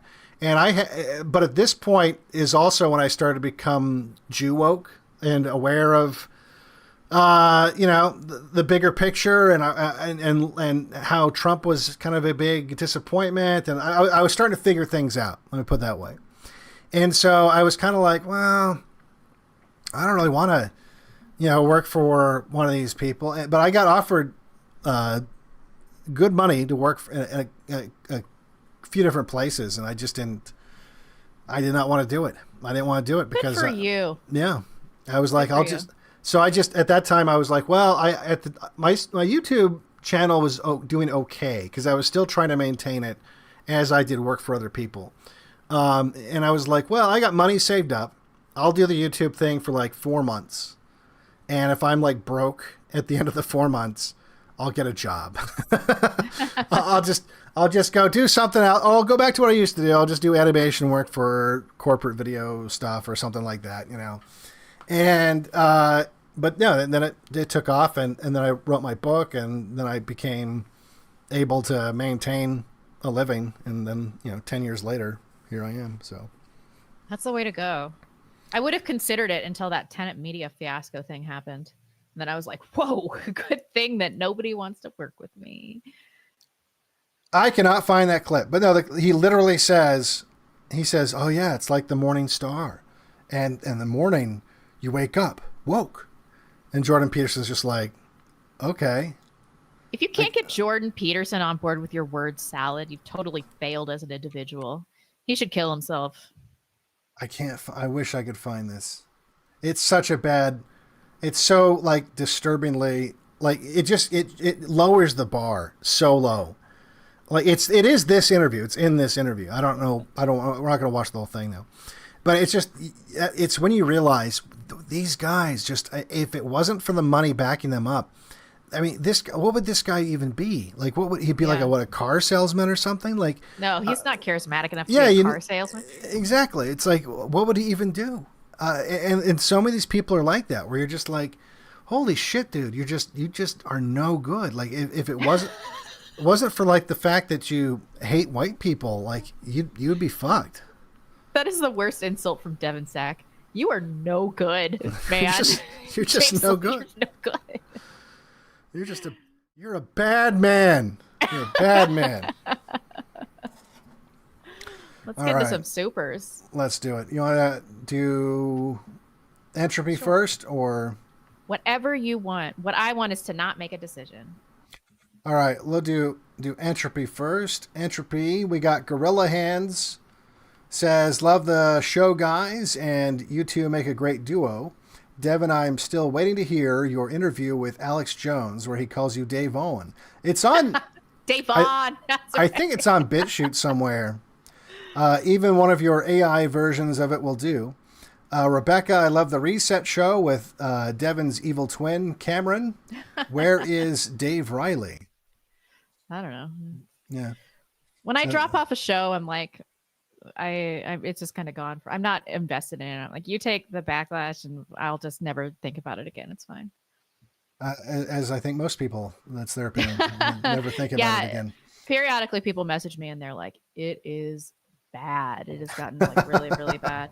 And Matt Christensen's show is also just been on life support. So there you go. And Gorilla Hands also says, pardon my French, Rebecca, but Jordan Peterson is a faggot. Yes, he is. And then we got... You don't have to apologize for saying faggot. You're safe here. This is a safe space. Yeah, faggot is... that's faggot. Not a problem. Blunderbuss says, did you forget to mention that Jordan Peterson only shot to fame at University of Toronto because of Lauren Southern filming his public appearances when she was at Rabbi News? Really? I don't remember this. Oh, Leonardo just sent me the clip. Do you want me to pop it in Telegram for you? Yeah. Oops, sorry. Keep going. Yeah, I wasn't aware that's who was shooting those, but I do remember Rebel News promoting him pretty hard. That would make sense, right? If you had, Jewish Rebel News promoting, because that whole network is what promoted him. You know, you had Rebel News, you had or Rabbi News, you had a bunch of these Zionist outlets promote him and propel him into the mainstream. That's exactly what happened. So yeah, that would make sense. But I didn't know that. Yeah, I wasn't aware that Lauren Southern was the one that did those. But I guess that would make sense. That's, she worked there at that point. So did Faith Goldie, though. And Faith Goldie, Faith Goldie was also a real one. Yeah, absolutely. Absolutely. People always shit on her, but she was cool as hell. Yeah. One of the few people I've met face to face. She's really tall, isn't she? Not as tall as me. Yeah, but you're a giant. I think she's like 6 feet tall. Yeah, she is kind of tall. I'm trying to think. We're talking about this is like 8 years ago, I think. Yeah. But yeah, she's, I think, married and kids and stuff now. Doing the mom life. I wonder how many kids she has. I think she has at least 3 kids. Oh, there you go. She's repopulating the earth.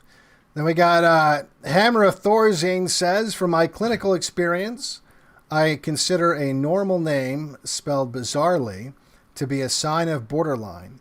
This is damage done by parents who are always nuts. Psych units are full of names like Michaela and often claim to have psychotic symptoms like hallucinations. Borderline has its own affect, look, and she has it 100%. Apparently she was named after Mikhail Gorbachev. That's what Jordan Peterson said, yeah. Oh my God. But it is a name for dirty, scheming whores. And she is that. So I believe you. Don't name your kids after dirty, scheming whores. All right. So what do you got on YouTube? A lot of stuff on YouTube. All right. Let's see. Big donation from Righteous Muffin. Thank you so much. It really touches my heart when you guys throw that Jew money at us. Replay gang. Good evening, guys. I've been loving the streams. Great duo. Devon, I can't use Rumble. Please put your entropy in your Rumble video descriptions because I assume they take less than YouTube and I want more of my shekels going to y'all. Hope all is well and have a good night. Entropy's having some problems, but Rumble takes 18%. YouTube takes 30%, I believe. Is that right? I don't know. But Entropy we're live on Entropy and on Rumble. I just read the Entropy ones. So if you got Entropy, we're live. I'll tell you who takes the least amount. It's Subscribestar, and I have that linked below. It's subscribestar.com/outlaws. They take like 2%. They're these cool Russians. They always get back to me. They're so easy to work with. I love Subscribestar. I've never had any problems. So hopefully, we are up and live on Subscribestar. So if you want to donate to us on like a weekly basis or a monthly basis, that is the place to do it. Subscribestar.com/outlaws, linked below. Righteous Muffin also said, just to clarify, I can't use Rumble live chats or Rumble rants because it tells me to verify my account, but never sends me anything to verify it. That is so annoying. I'm sorry. Rumble's got some problems. Yeah, just use Entropy. He also says, it feels like there's a lesson here. Even if you do sell your soul to the small hats, it won't save your life. And maybe even taints your soul when you claim to be a speaker of truth. But what do I know? That's totally true. And, as a fellow hypochondriac, I can say it's rooted in deep self-absorption. That's really what this is about. And like every time when my hypochondriasis was really bad, I called my brother who's a doctor and he'd be like, it doesn't matter. You're going to die someday and it's not that big of a deal. and I think that is probably the attitude that people need to have. And we saw a lot of this around COVID. It's like, if you're 80 years old and COVID kills you, who gives a fuck? Like, it's fine. We're all going to die. Is it that big of a deal? It could have been a Mexican. Things in life are that big of a deal. Yeah, it's okay. It's not a big deal. So it's like, just walk off your arthritis, Michaela. Baby, literally walk it off. Babyface Nilsson, do you think his online self-authoring program may have been a scheme of surveillance, profiling, and data harvesting of right-wingers? Maybe. I remember that concern at the time. I wouldn't put it past him. Well, my guess is with the people he's connected to, I'd be shocked if, and the way he's monetized everything, I'd be shocked if he wasn't at a minimum selling that data to someone. Yeah, to Jews.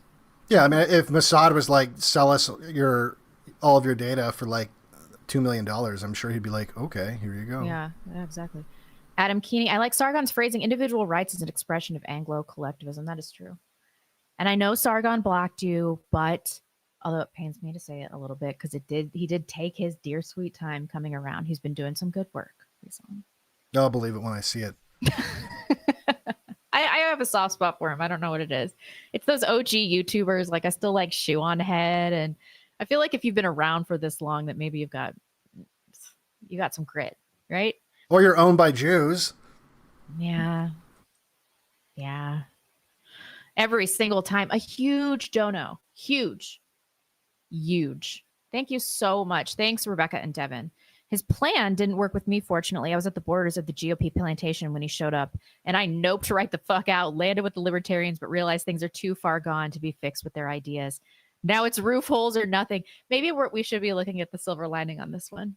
Like the people that saw through his scheme. And what about all the people that are being converted through his downfall?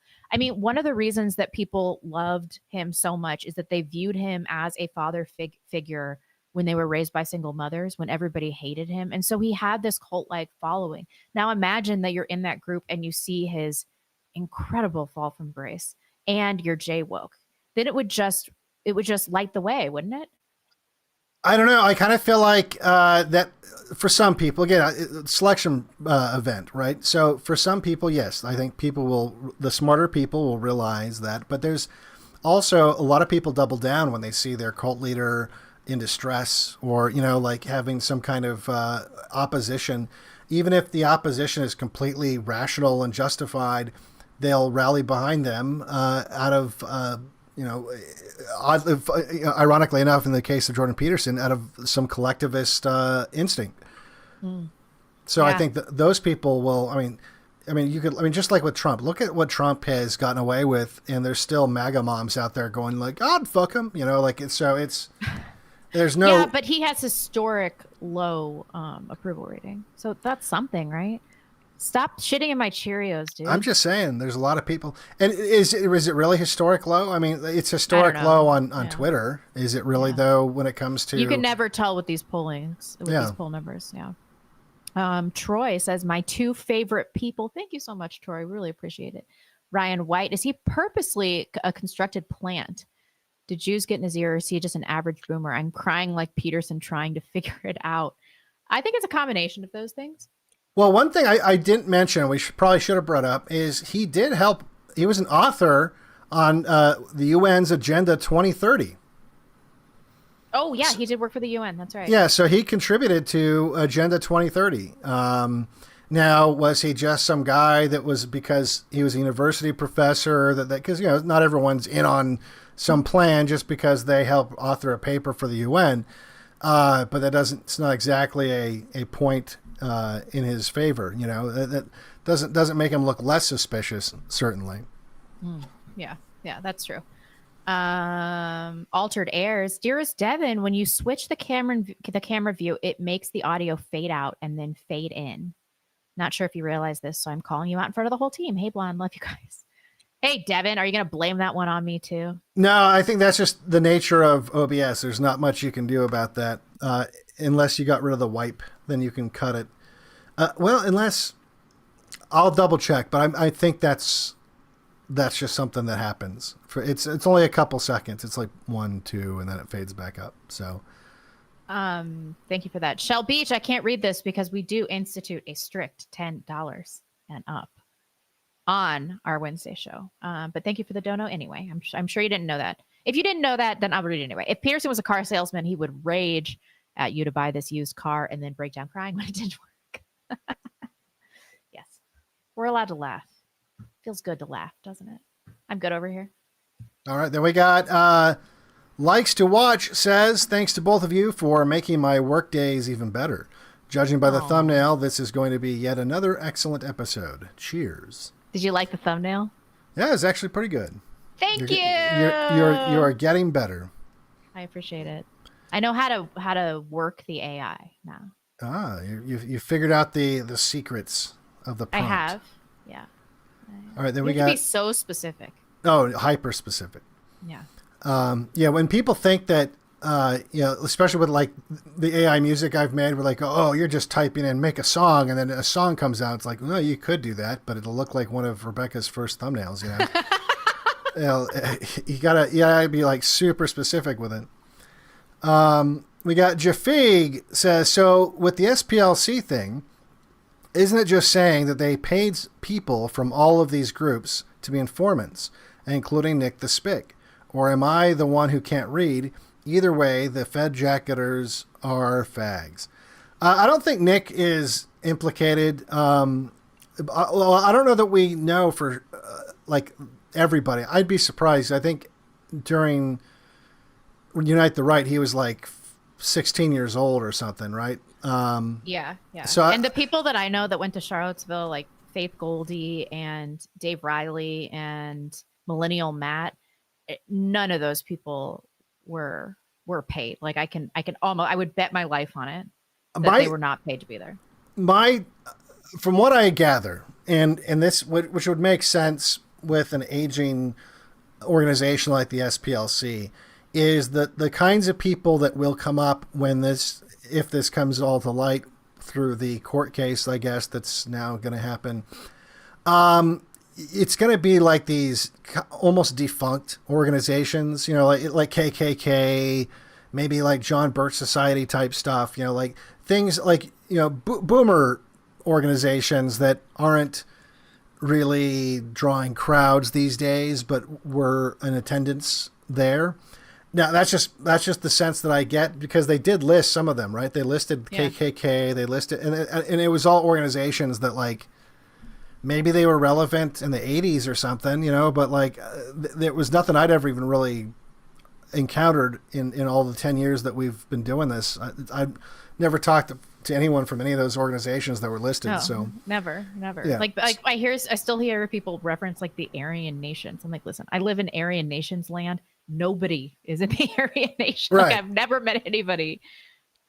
So I think they might have paid like, and look, for all we know, these are people they've been using as informants since the 80s, right? Yeah. Like this might be people that were plugged into, on some level, some pro-white movement, again, from the 80s, and still had some residual membership, and they decided to show up to Unite the Right because basically everybody did, right?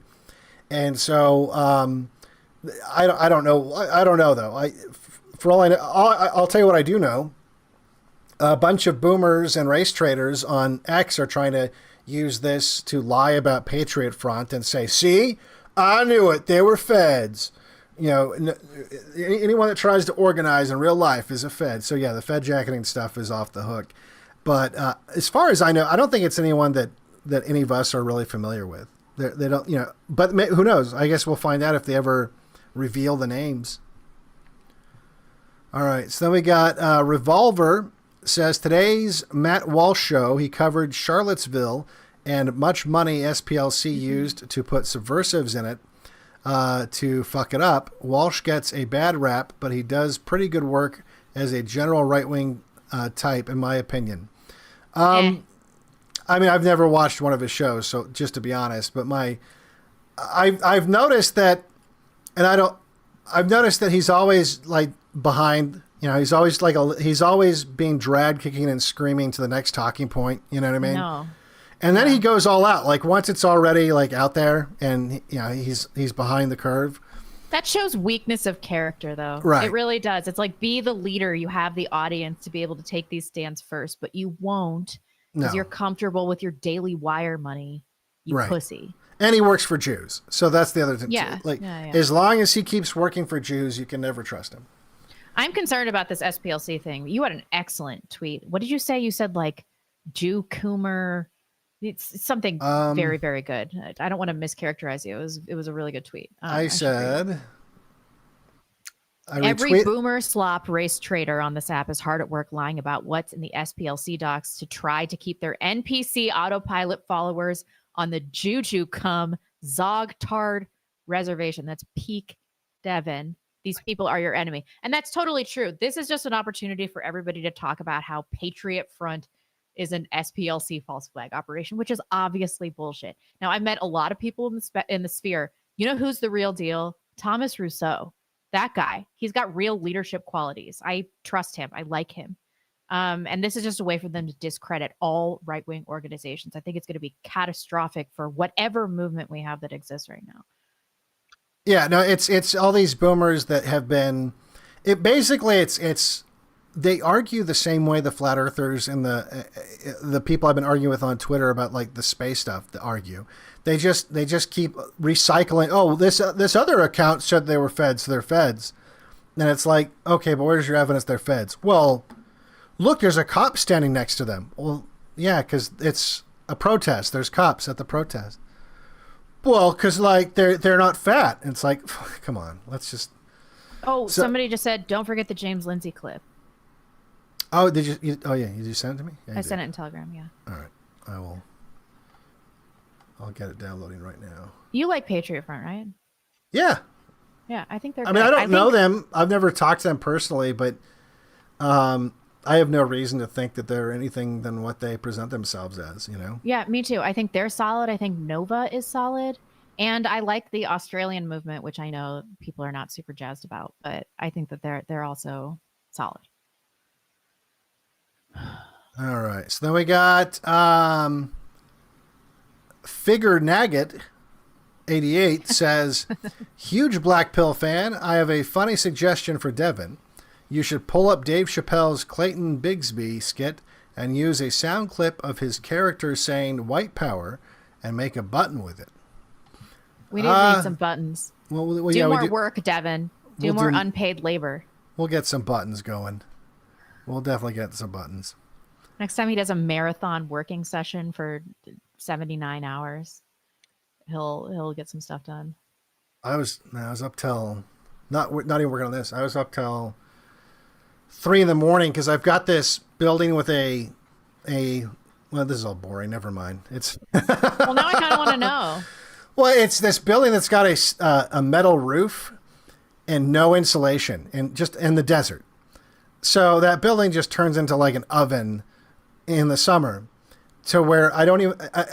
It's a building that I only recently cleared out of like Carl's garbage out of, right? And I want to store stuff in there, but it's so fucking hot in the summer because it's just a tin roof and nothing. Like there's like not even like rafters. It's just like tin roof. And you look up and like you're looking at the roof, and so I was up till 3 a.m. putting up radiant barrier and all that shit on a ladder last night. So you're a motivated guy. You work hard. A bee attacked me. Did you deserve it? What did you do? What were you wearing? Well, because it's by some of the beehives, and I had a headlamp on, and bees are just like every bug are attracted to lights. And so because they're angry bees, because they're Africanized bees, one of the guard bees apparently saw the light and went at it, which is on my face. So I have like a light on my forehead, and tried to get me. So it was a harrowing few moments on the top of a ladder while I was trying to not get stung in the face by a bee. I mean, I've been stung so many times. No, I'm so used to it. I've been stung so many times. It's just that when you get stung in the face, it sucks because like. If I get stung in the arm, it's like I don't even really notice it that much. But for some reason, if I get stung in the face, it fucking hurts, and like your face swells up, and it's like it's a nightmare. Plus, like I got stung up the nose once. That was the worst. It was almost like snorting bee venom, like because it went straight into my blood system, and it was horrible. But yeah. Anyway, what were we talking about? Okay. And then Figure Nugget says they're pushing hard for gun control now because the right wing is becoming more racially aware, and there's no putting that genie back in the bottle. The 2A has been perpetually under fire. Yeah, that's true. Yep. I wish we get some of these 2A people that stop being cucks, though, and just all that. So many of these like gun creators are just like, oh, I just spent $5,000 on another gun I'll never fucking use. Oh, here's my big closet full of guns I'll never use. Oh, look how, and it's all these guns that like are impractical. Like it's just that, you're into guns the same way other people are into Pokemon cards. It's like you're not actually here to help us or to protect us. You're just like, you've got OCD and it's about guns. So our guns are all practical. We got the right amount of guns, I think. Yeah, everyone should have guns, though. More importantly, though, well, not more, but as important, you need to have lots of ammo. And you at least, you don't have to be one of these people that are like always out at the range constantly. But if you don't know if you're not familiar enough with your gun to use it, it's pointless. So you need to at least get familiar with it. See, if Phoenix Ammunition were sponsoring us right now, this would be perfect. That would be perfect. Perfect. Come on, Phoenix. We're gonna get you. That would be perfect. All right, then we got Volksman says, I'm listening to this as I'm stocking up for Holodomor 2.0. Hearing Jordan Peterson talk makes me want to order another 40 Uncle Helpers from Pepper Cave. Well, there you go. Then we got Tomahawk says, I never understood the appeal of Jordan Peterson. That said, this is all very informative and interesting. Oh, I'm glad that some people were informed because I've been talking about this for years. I saw somebody in the live. I'm so proud of myself. I saw somebody in my live chat said, for the new people in the chat, Blonde is an OG Peterson hater, especially Michaela. She's a red-pilled. A lot of us on the Petersons and gave us many laughs in the process. Yes, I was talking about this like 10 years ago. I've always thought that family was fucking weird.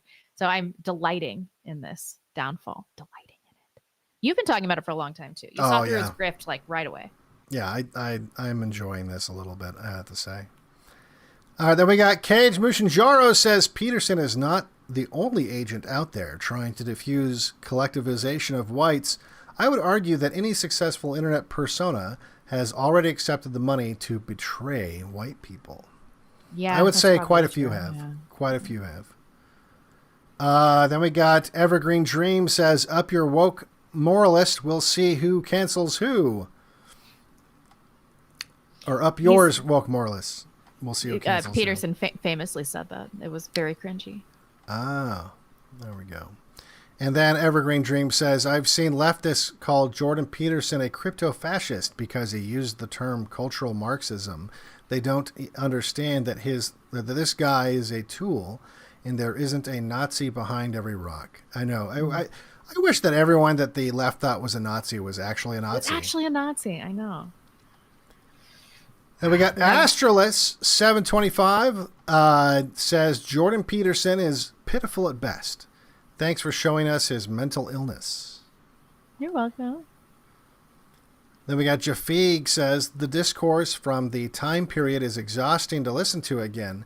Can we just fight about it already and get it over with? Rebecca, chat has been concerned about your hair roots. Brunette beast? Oh, I'll answer that question.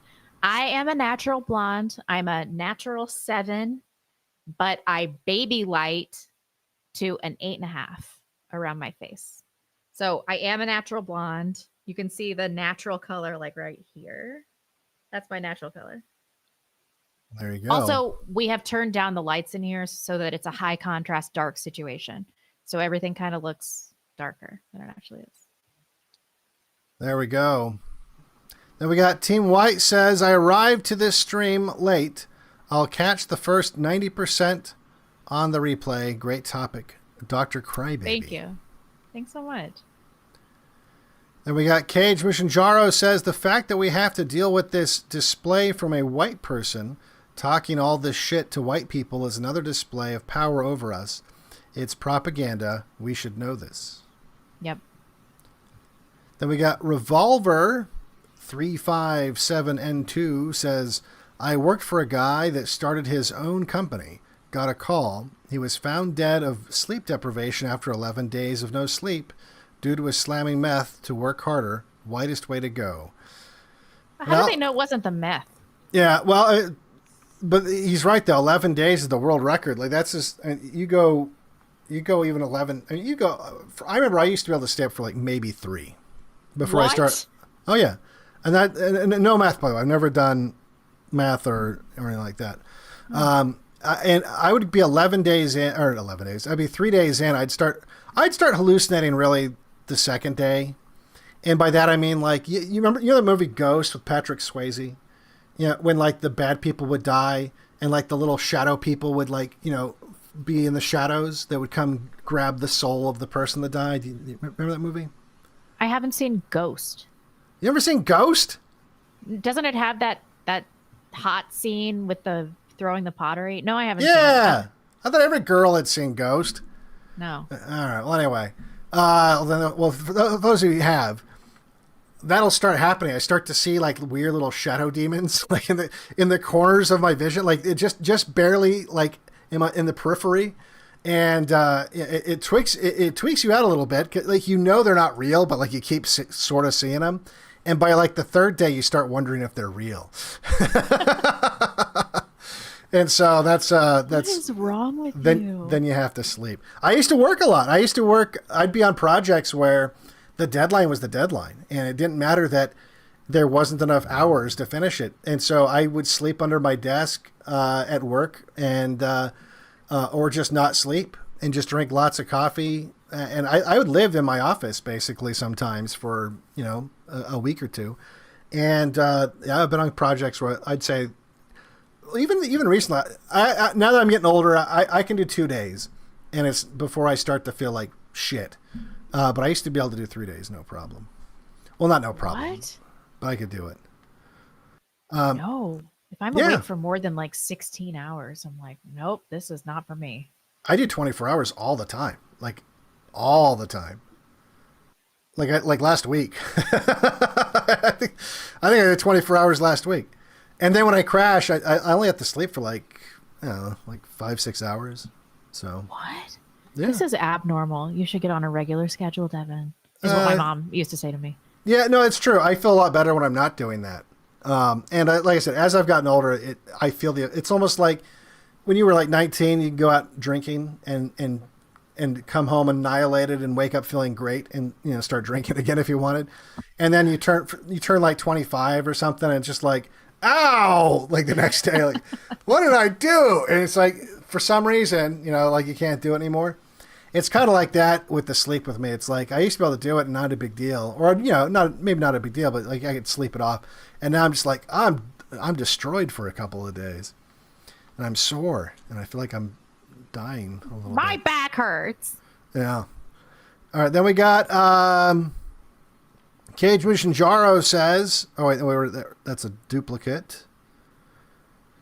Then we got Astralis 725, Negro Mamas says, Jordan Peterson is pitiful at best. Thanks for showing us his mental illness. Oh, we read that one. Did we? Yep. Oh, let's see if these are all. Getting old, Dev. I know. Night Train says, these Canucks made a fortune out of nothing. I'm doing it wrong. I know, man. What would I do with all that money? Honestly, I'd be like giving so much money to different pro-white causes. Like, I would enrich myself a little bit. Like, I'd buy some nice stuff, you know. But I also would give tons of money away. I'd give Patriot Front like $20 million. I'd just be like, here's $20 million. Why is nobody doing that? Yeah, you'd think there'd be at least one based billionaire, but I think that, you know, they gatekeep that status, you know, like they won't let you be a billionaire if they catch any kind of a whiff, you know. And I also think that you have to be so much of a, like, you have to value money so much to be a billionaire. Like, your priority has to be just money to get to that level. Right. I read some study that the difference in your quality of life between, I think it was 50 million and $1 billion is basically nothing. Right. So to get to that status, why wouldn't you just be like, I'm rich enough, and then just No, you basically have to be like a psycho that wants, like, almost like a hoarder of money. It was, so I think there's that, but yeah, you would think there'd be like some crypto millionaire out there, but you know, because like some of these guys that got in really early, I mean, on paper at least, they've got like $200 million or whatever. Yeah, some kid one time sent me an entire Bitcoin in Really? 2017 or something like that, and then like I found a way to contact him, and he was like a teenager. Yeah. Yeah. He's like, I bought my parents a house, did some other stuff, you know. I was like, you are so cool. Thank you so much. Yeah, I mean, you would think there'd be people like that. I don't know. Maybe there's just not, or maybe they're, you know, I guess that's one of the things and that's the crux of the problem, right? Is so many white people just aren't, they're just not racially aware. Although I think that's changing, right? Maybe it's becoming more normalized. So maybe that'll change. Maybe a based billionaire will emerge. Then we got Wolf Supremacist says, Hey, Devin and Rebecca. Sorry, I've not ranted or super chatted or hyper chatted until now. But I love the show and I love you guys. Thanks for all you do for our people. Well, I appreciate Thank you. that. I appreciate it. And then we got scroll. Figure Nugget. I'm gonna read one because you've been doing the $5 ones, which is below the threshold. But you've done so many now. I have to at least start reading some of these. Nigger I Fat. did one. No, Figure Nugget is doing $5 ones. Oh, I see. On behalf of Truth Forge, this is what happened when leftards allegedly shifted right when Trump ran for office. They were never right wing. They just made the conservative right more. Am I retarded? I don't know. This is what happened when the leftards allegedly shifted right when Trump ran for office. They were never right wing. They just made the conservative right more. They just made the conservative. I don't get the last part of that. I don't get the last part, but I get everything else. Yeah, that's true. Yeah. And actually, the one that I thought, Figure Nugget, I thought you were someone else. I thought that it was some other who's. Oh, no, that's the right one. All right, so let's see. Blah, blah, blah. Scroll. Play the Lindsay James clip. Play the Lindsay. Oh, we'll James do it. clip. I'll tell you, we'll do it after we finish this up and do our. We should have read the sponsor before doing the super chats, but we'll do that as to keep people around long enough to hear the sponsor. We'll save the Lindsay James clip for the last. All right, Denise the Celt says to Rebecca, if you love to dissect plastic surgery enjoyers, have you ever analyzed Ivanka Trump? She looked like a walking bagel before her reshaping odyssey. She has had breast implants, and she has had a rhinoplasty, but the thing that changed her facial contour so much, and I gotta say they did an excellent job, is that she had the tiniest chin implant put in. And her plastic surgeon did a really good job. She looks way better than she used to. She was busted, and now she's, She was cute when she was like young. And look, how young are you talking, Devin? Like when she was hanging out. When she was like 18, hanging out with Trump in those Epstein photos. Yeah. She looked like a normal person. She doesn't look like a normal person anymore. Like, I'll say, the plastic surgery is good, but like it also has its limitations, and she looks nothing like what she used to. Like she doesn't look like the same person even. Yeah, that's true. Yeah, I think the chin implant was good. I just hate people with weak chins. I think it's like such a bad facial quality. I'm like, fix that.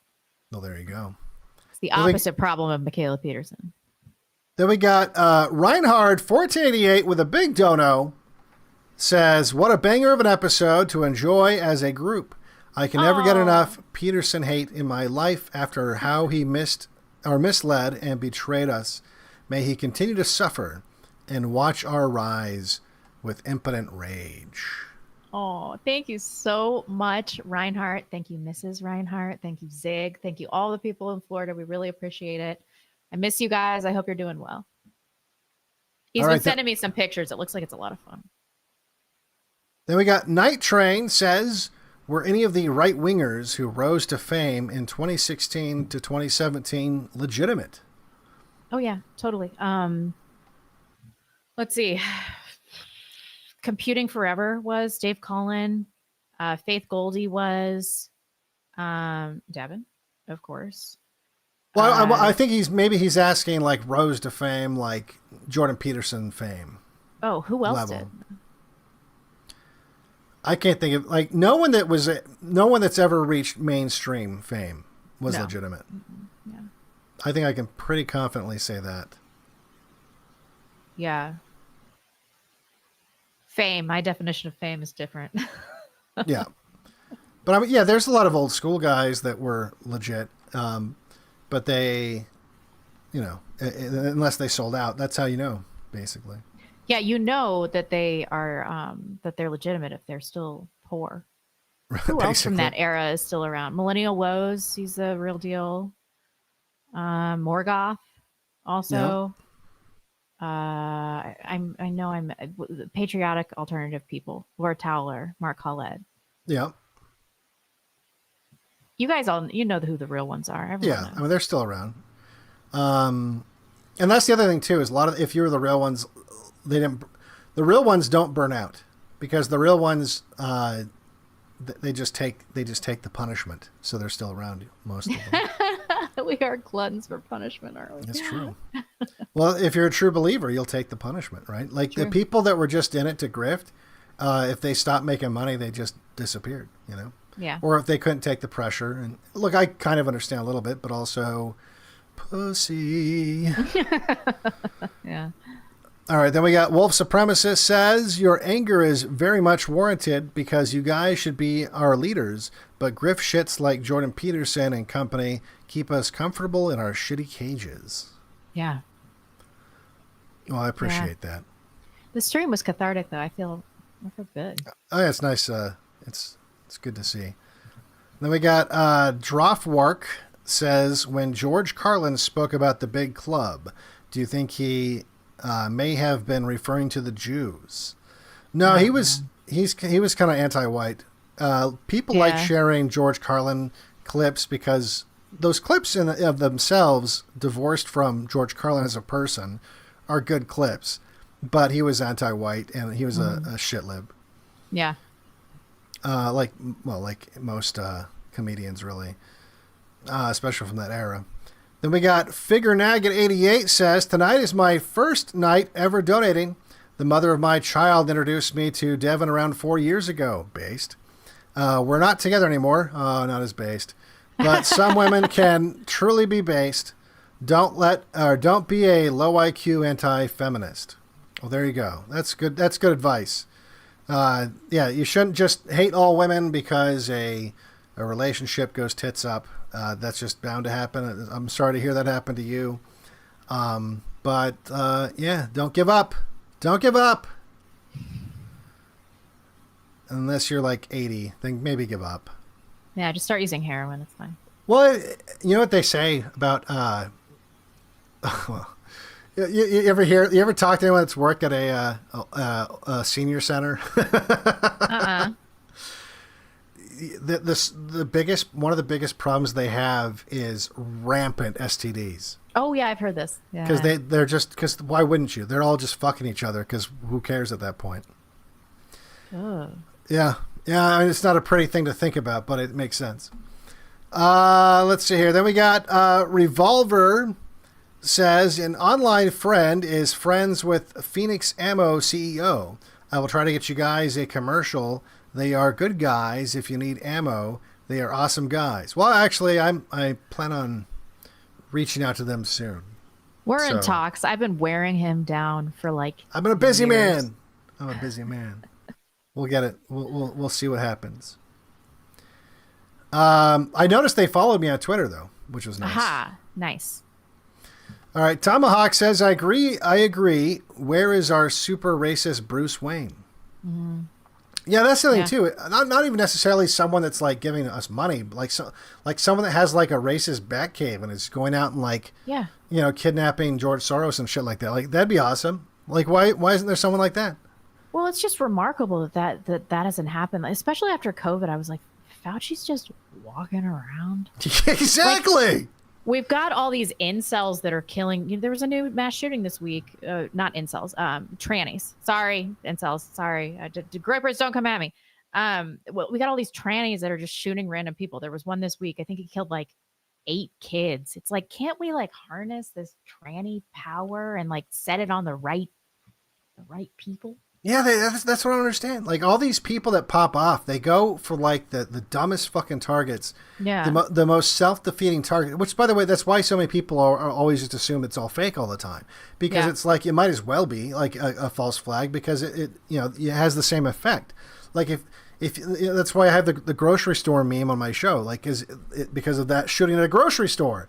It's like, if you're going to do it, don't do it at a grocery store, like that's not the black people at the grocery store aren't the ones that are creating the problems for you. Yeah. So Brent and Tarrant, he was onto something.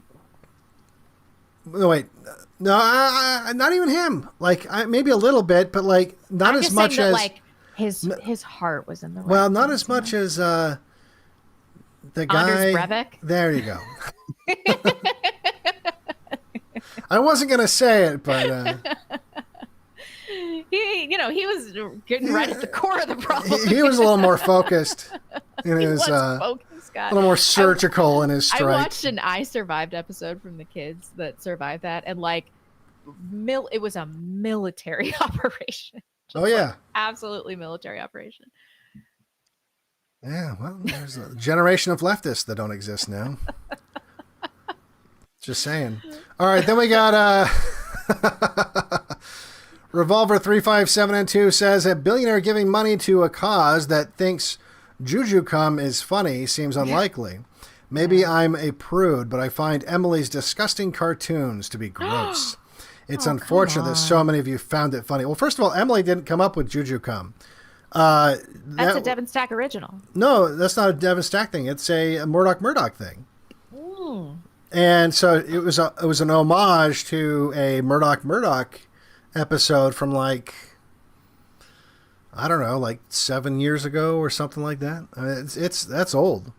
You know, you got to find the humor, the juvenile humor in the situation that we're in. Otherwise, you'll lose your mind. Also, we're millennials.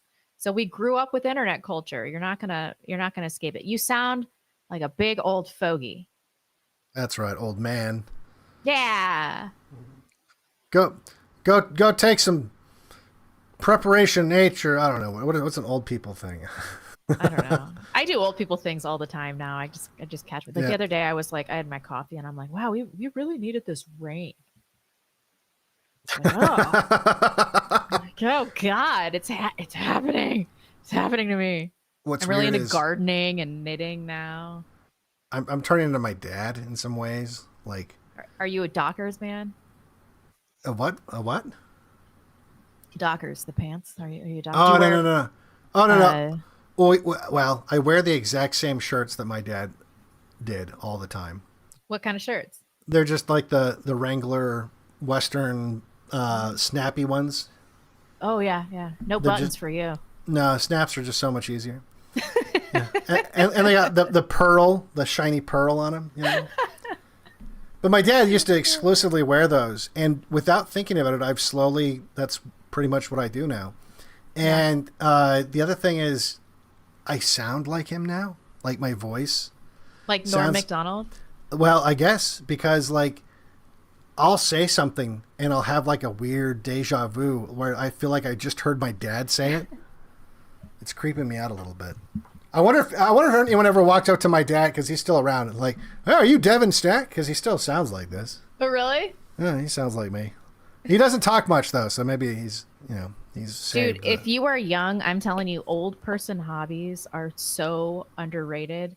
My mom has been on my case to start knitting for like 10 years. I finally started knitting. I've like never been happier in my life. I turn on the fire, old episode of Star Trek. I'm knitting. My kids are asleep. I'm like, this is peak life. I've never been happier. Peak life. There you go. Then we got Glubwub says Kevin Deanna is one of the OGs, has a great show called Identity Politics. Would you consider being a guest on the show, or is his power via politics approach too lofty of a goal in your opinion? I like Kevin Deanna. I had him on the Backlash, and I thought he was very charismatic. He had a lot of interesting things to say, but he still thinks that we can change the system within the system. Now, is that a reflection on his character? No, but I think fundamentally he's wrong. But I would be very pleased to be on a show. Oh, there you go. I've never heard of him.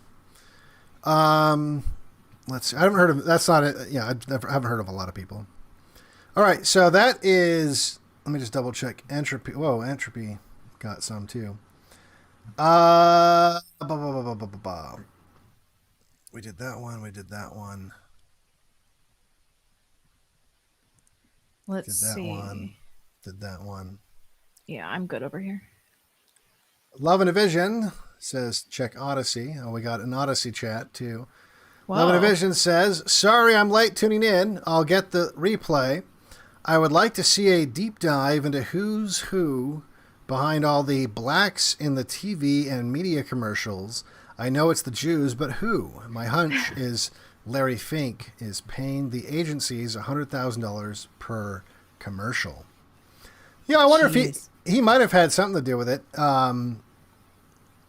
I don't know if specifically there is like a board of Jews getting Negroes on TV association. Like I don't know if that's that so much as they set the culture, or maybe there is like an active, maybe there is a billionaire that's actively engineering that. I don't know. I'd have to look into. I don't know how you'd find that out though. But I want names. I want names and I want addresses. I know, me too. We got Where's our reckoning? We can't just lose one person that deserves it at a time from a benzo addiction. Like, we need something bigger here.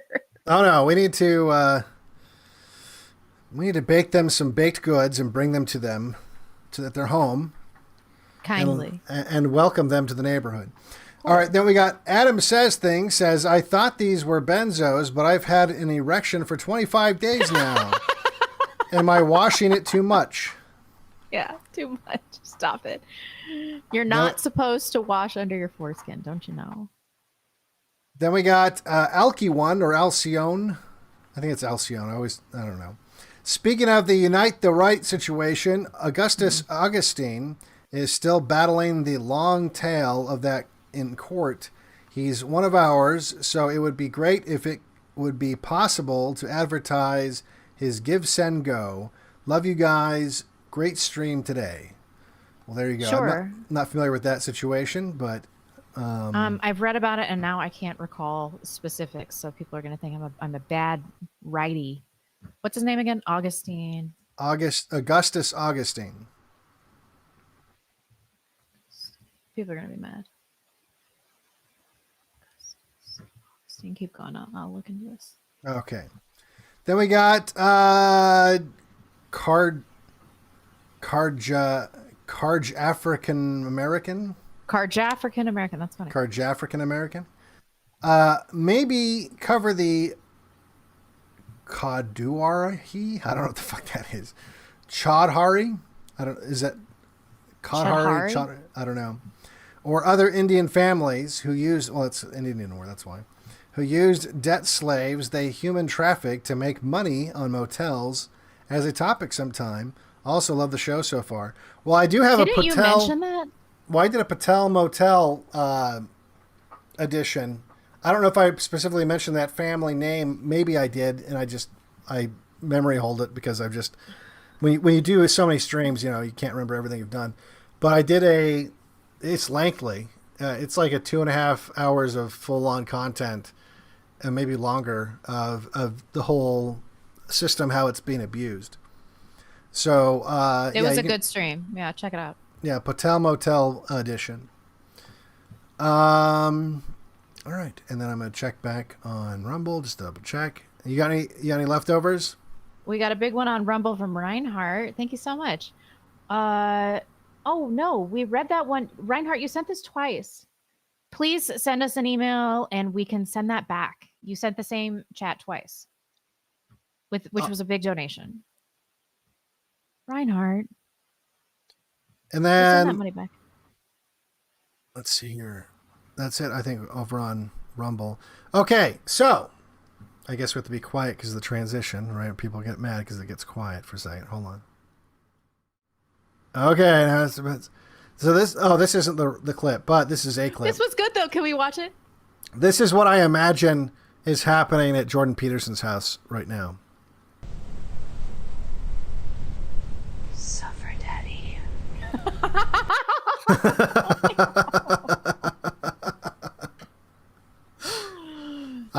I feel like that's what's going on right now. But anyway, this is the clip here. So Lucifer is the morning star, and he's the angel of the untrammeled intellect.